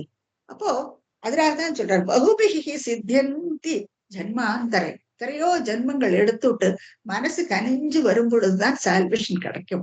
மறுபடியும் புனரபி ஜனனம் புனரபி மரணம், இதுலயே நம்ம மாட்டிக்கிட்டே இருப்போம். சுத்தி வந்துகிட்டே இருக்கணும். இப்போ சுகத்தையும் துக்கத்தையும் அனுபவிச்சுட்டேதான் இருக்கணும் நமக்கு. ரொம்ப அழகா சொல்ல. அப்போ பக்தி மார்க்கம் ரொம்ப சிறந்தது. பக்தி மார்க்கம் ரொம்ப சுலபம். அதையும் அழகா எடுத்து சொல்றாரு இந்த ஸ்லோகத்துல. அடுத்து கடைசியா என்ன சொல்றாருன்னா, இப்ப பக்திய பண்றாரு வந்து, இது பக்தி காவியமாக்கும் நாராயணியம். त्वद्भक्तिस्तु कथां रसामृतजरी निर्मज्जनेन स्वयं सिद्ध्यन्ति विबल प्रबोध पदवीम् अक्लेशतस्तन्वती सद्यः सिद्धिकरी जयत् अयि विभो सैवास्तु मे त्वत्पद प्रेम प्रौढिरसाधृताधृततरं वातालयाधीश्वर. கடைசியில பட்டத்திரி சொல்றாரு பாருங்கோ, பக்தி தூங்குறார், உன் மேல பக்தி அது போருங்கிறார். பக்திஸ்து கதாரசாமிருத சரிங்கிற பகவானுடைய கதைகள் எல்லாம் அசார்டடா இந்த பிக்சர்ல கொடுத்துருக்கோம் பாருங்க. அத்தனை கதைகள், லீலைகள், அவதாரங்கள், இது எல்லாத்தையும் படிச்சு எத்தனை தடவை படிச்சாலும் எத்தனை தடவை கேட்டாலே நமக்கு அழிக்கிறதே இல்லை இல்லையா. எல்லாம் கம்ப்ளீட்டா இருக்கு இந்த பிக்சர்ல நீங்க பாக்கலாம். இந்த கதா ரசம் எத்தனை ரசமா இருக்கு கேட்கறதுக்கு இல்லையா. அது அமிர்த ஜரி, அமிர்தத்தை பொழியறது. ஒவ்வொரு கதையும் அத்தனை ரசமா இருக்கு பகவானை பத்தி கேட்கும் பொழுது. சோ கதா ரசாம் அமிர்த ஜரி, அதுல நிர்மஞ்சனேன அதுல மூழ்கிவிடணும். நிர்மஜனேன ஸ்வயம்ங்கிறார். அதுல மூழ்கி சித்தியந்தி கிடைக்கிறதாம் விமல பிரபோத பதவிங்கிறார். அதாவது அந்த மாதிரி இந்த பிரம்ம ஞானம் பிரபோதம் பதவின்னா இந்த பிரம்ம ஞானம் இப்போ கிடைச்சு விடுறது நமக்கு. பிரம்மன யாரு அந்த பிரம்மஸ்வரூபம் அது நமக்கு தெரியறது. ஏன்னா இது எல்லாத்தையும் நம்ம கேட்டு தெரிஞ்சுட்டாலே போருங்கிறாரு. அதுல இருந்தே அந்த பிரம்மன் யாருங்கிறது நமக்கு தெரிய வந்துடுறது. இப்போ விமல பிரபோத பதவி அக்லேஷம் கொஞ்சம் கூட கஷ்டமே இல்லாம அக்லேஷதக நண்பதிங்கிறார். அது ஈஸியா கிடைச்சு விடுமேங்கிறார். அப்போ அந்த கதையில மூழ்கினா போறோம். அதுவே அந்த பக்தியோட அந்த எல்லாத்தையும் கேட்டு ரசனையோட கேட்டுட்டு அதுலயே நமக்கு அந்த சால்வேஷன் கிடைக்கும். பரீட்சித்து தான் எக்ஸாம்பிள் இருக்கு. மறுபடியும் அவரையே தான் சொல்லணும். அக்லேஷ தஸ்தன்பதி. அதனால சத்திய உடனே சித்திக்கணும். ஜெயத் ஐ விபோங்கிறார். குருவாயூர் பார்த்துட்டு சொல்றாரு, சிறந்து விளங்கட்டும்ங்கிறார். ஜெயத் ஐ விபோ குருவாயிருப்பா சைவாஸ்து ச ஏவ அஸ்துங்கிறார். ச ஏவ அஸ்து என்னது?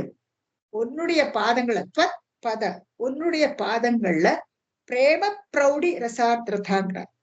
பிரேமையா அவருடைய பாதங்கள்ல எனக்கு அன்பு வந்தா போரும். சரணாகதி பிரேம அந்த பக்தி பெருக்க எனக்கு பிரௌடினா பெருக்கு. அந்த பக்தி பெருக்க எனக்கு கொடு. உன்னுடைய பாதத்துல நான் ஆலம்பே சொல்றாரு இல்லையா, பாதத்துல நான் சரணாகதி அடைஞ்சு விடுறேன்கிறார். பிரேம பிரௌடி ரசாத்ரதா இவ்வளவு ரசமா இருக்காம அது துருத தரம் சட்டுனுங்கிற துருத்தக்கள் அதுதான் ஈஸி கிடைக்கும். பக்தியோட அவருடைய பாதத்துல போய் விழுந்தா போருங்கிறார் அவர்.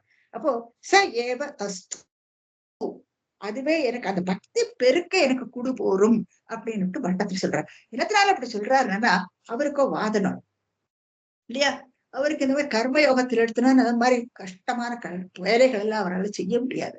பக்தி யோகம் எல்லாருக்கும் அந்த கர்மயோகத்தில இருந்து எல்லாரும் செய்யக்கூடிய கோவிலை சுத்தி கூட வர முடியாது. ஒரு பிரதட்சணம் பண்ணறதுக்கு அவர் வர முடியாது. அது கூட யாரும் தூக்கிட்டு இல்ல கையை பிடிச்சுன்னு கூட்டின்னு போயிட்டு வரணும். இது மாதிரி எல்லாமே ஒரு கஷ்டம் இல்லையா. நம்ம சாதாரணமா பண்ணக்கூடாது. சின்ன வயசு ஒரு 27 வயசு தான் அந்த சமயத்துல. அப்போ அந்த மாதிரி சின்ன சின்ன வேலைகள் கூட செய்ய முடியாத ஒரு நிலை அவருக்கு. அப்ப அதுவும் கஷ்டமாத்தான் இருக்கு. அதே மாதிரி ஞானம், அதே சின்ன வயசு ஞானம். அப்போ என்ன வேண்டாம் பக்தி போறோம். இப்போ உன்னுடைய பாதத்துல நான் விழுந்து கிடங்க அந்த பக்தி பெருக்க எனக்கு கொடுக்க போறோங்கிறார். பிரேம பிரௌடி பிரௌடினா பெருக்கு. பிரேம பிரௌடி ரசா திருதா திருதரம் சட்டுன்னு அந்த பக்தியை கொடுங்கிறார். திருதரம் பாதா ஈஸ்வர பார்த்துட்டு அழகா வேண்டிக்கிறார் பட்டத்திரி. சோ இது வரைக்கும் நம்ம பாக்குறது பாருங்க. இந்த 2 தசகத்திலையும் இவர் தன்னுடைய நோயை பத்தி அதை பத்தி அவர் சொல்றதே இல்லை. இன்டைரக்டா நமக்கு தெரியறது. எல்லாரும் சொல்லுவார் நாராயணி படிச்சானா அது வாதரோக நிவாரணம் இப்படி இப்படி இருந்து அவர் ஒண்ணு அது வாயை திறக்கல பாருங்க அதை பத்தி. ஆனா இவ்வளவு அழகா இன்டைரக்டா சொல்றாரு. இப்போ இந்த பக்தி பெருக்கெடுத்து ஓடணும்னா அந்த பக்தனுடைய நிலை என்ன இல்லையா, இந்த பக்தனுடைய நிலை என்னங்கிறத அடுத்த தசகத்துல நம்ம பார்ப்போம். சாந்திரானந்தாவபோதாத்மகம் அருபவிதம் காலதேசாவதிभ्याम् நிர்முக்தம் நித்யமுக்தம் நிகமசதசஹஸ்ரேண நிர்வாஸ்யமானம் அஸ்பஷ்டம் திருஷ்டமாத்ரே புனருருபுருஷார்த்தாத்மகம் பிரம்மதத்வம் தத்தாவத் பாதி சாட்சாத் குருபவனபுரே ஹந்த பாக்யம் ஜனானாம். ஸ்ரீ ஹரியே நமஹ.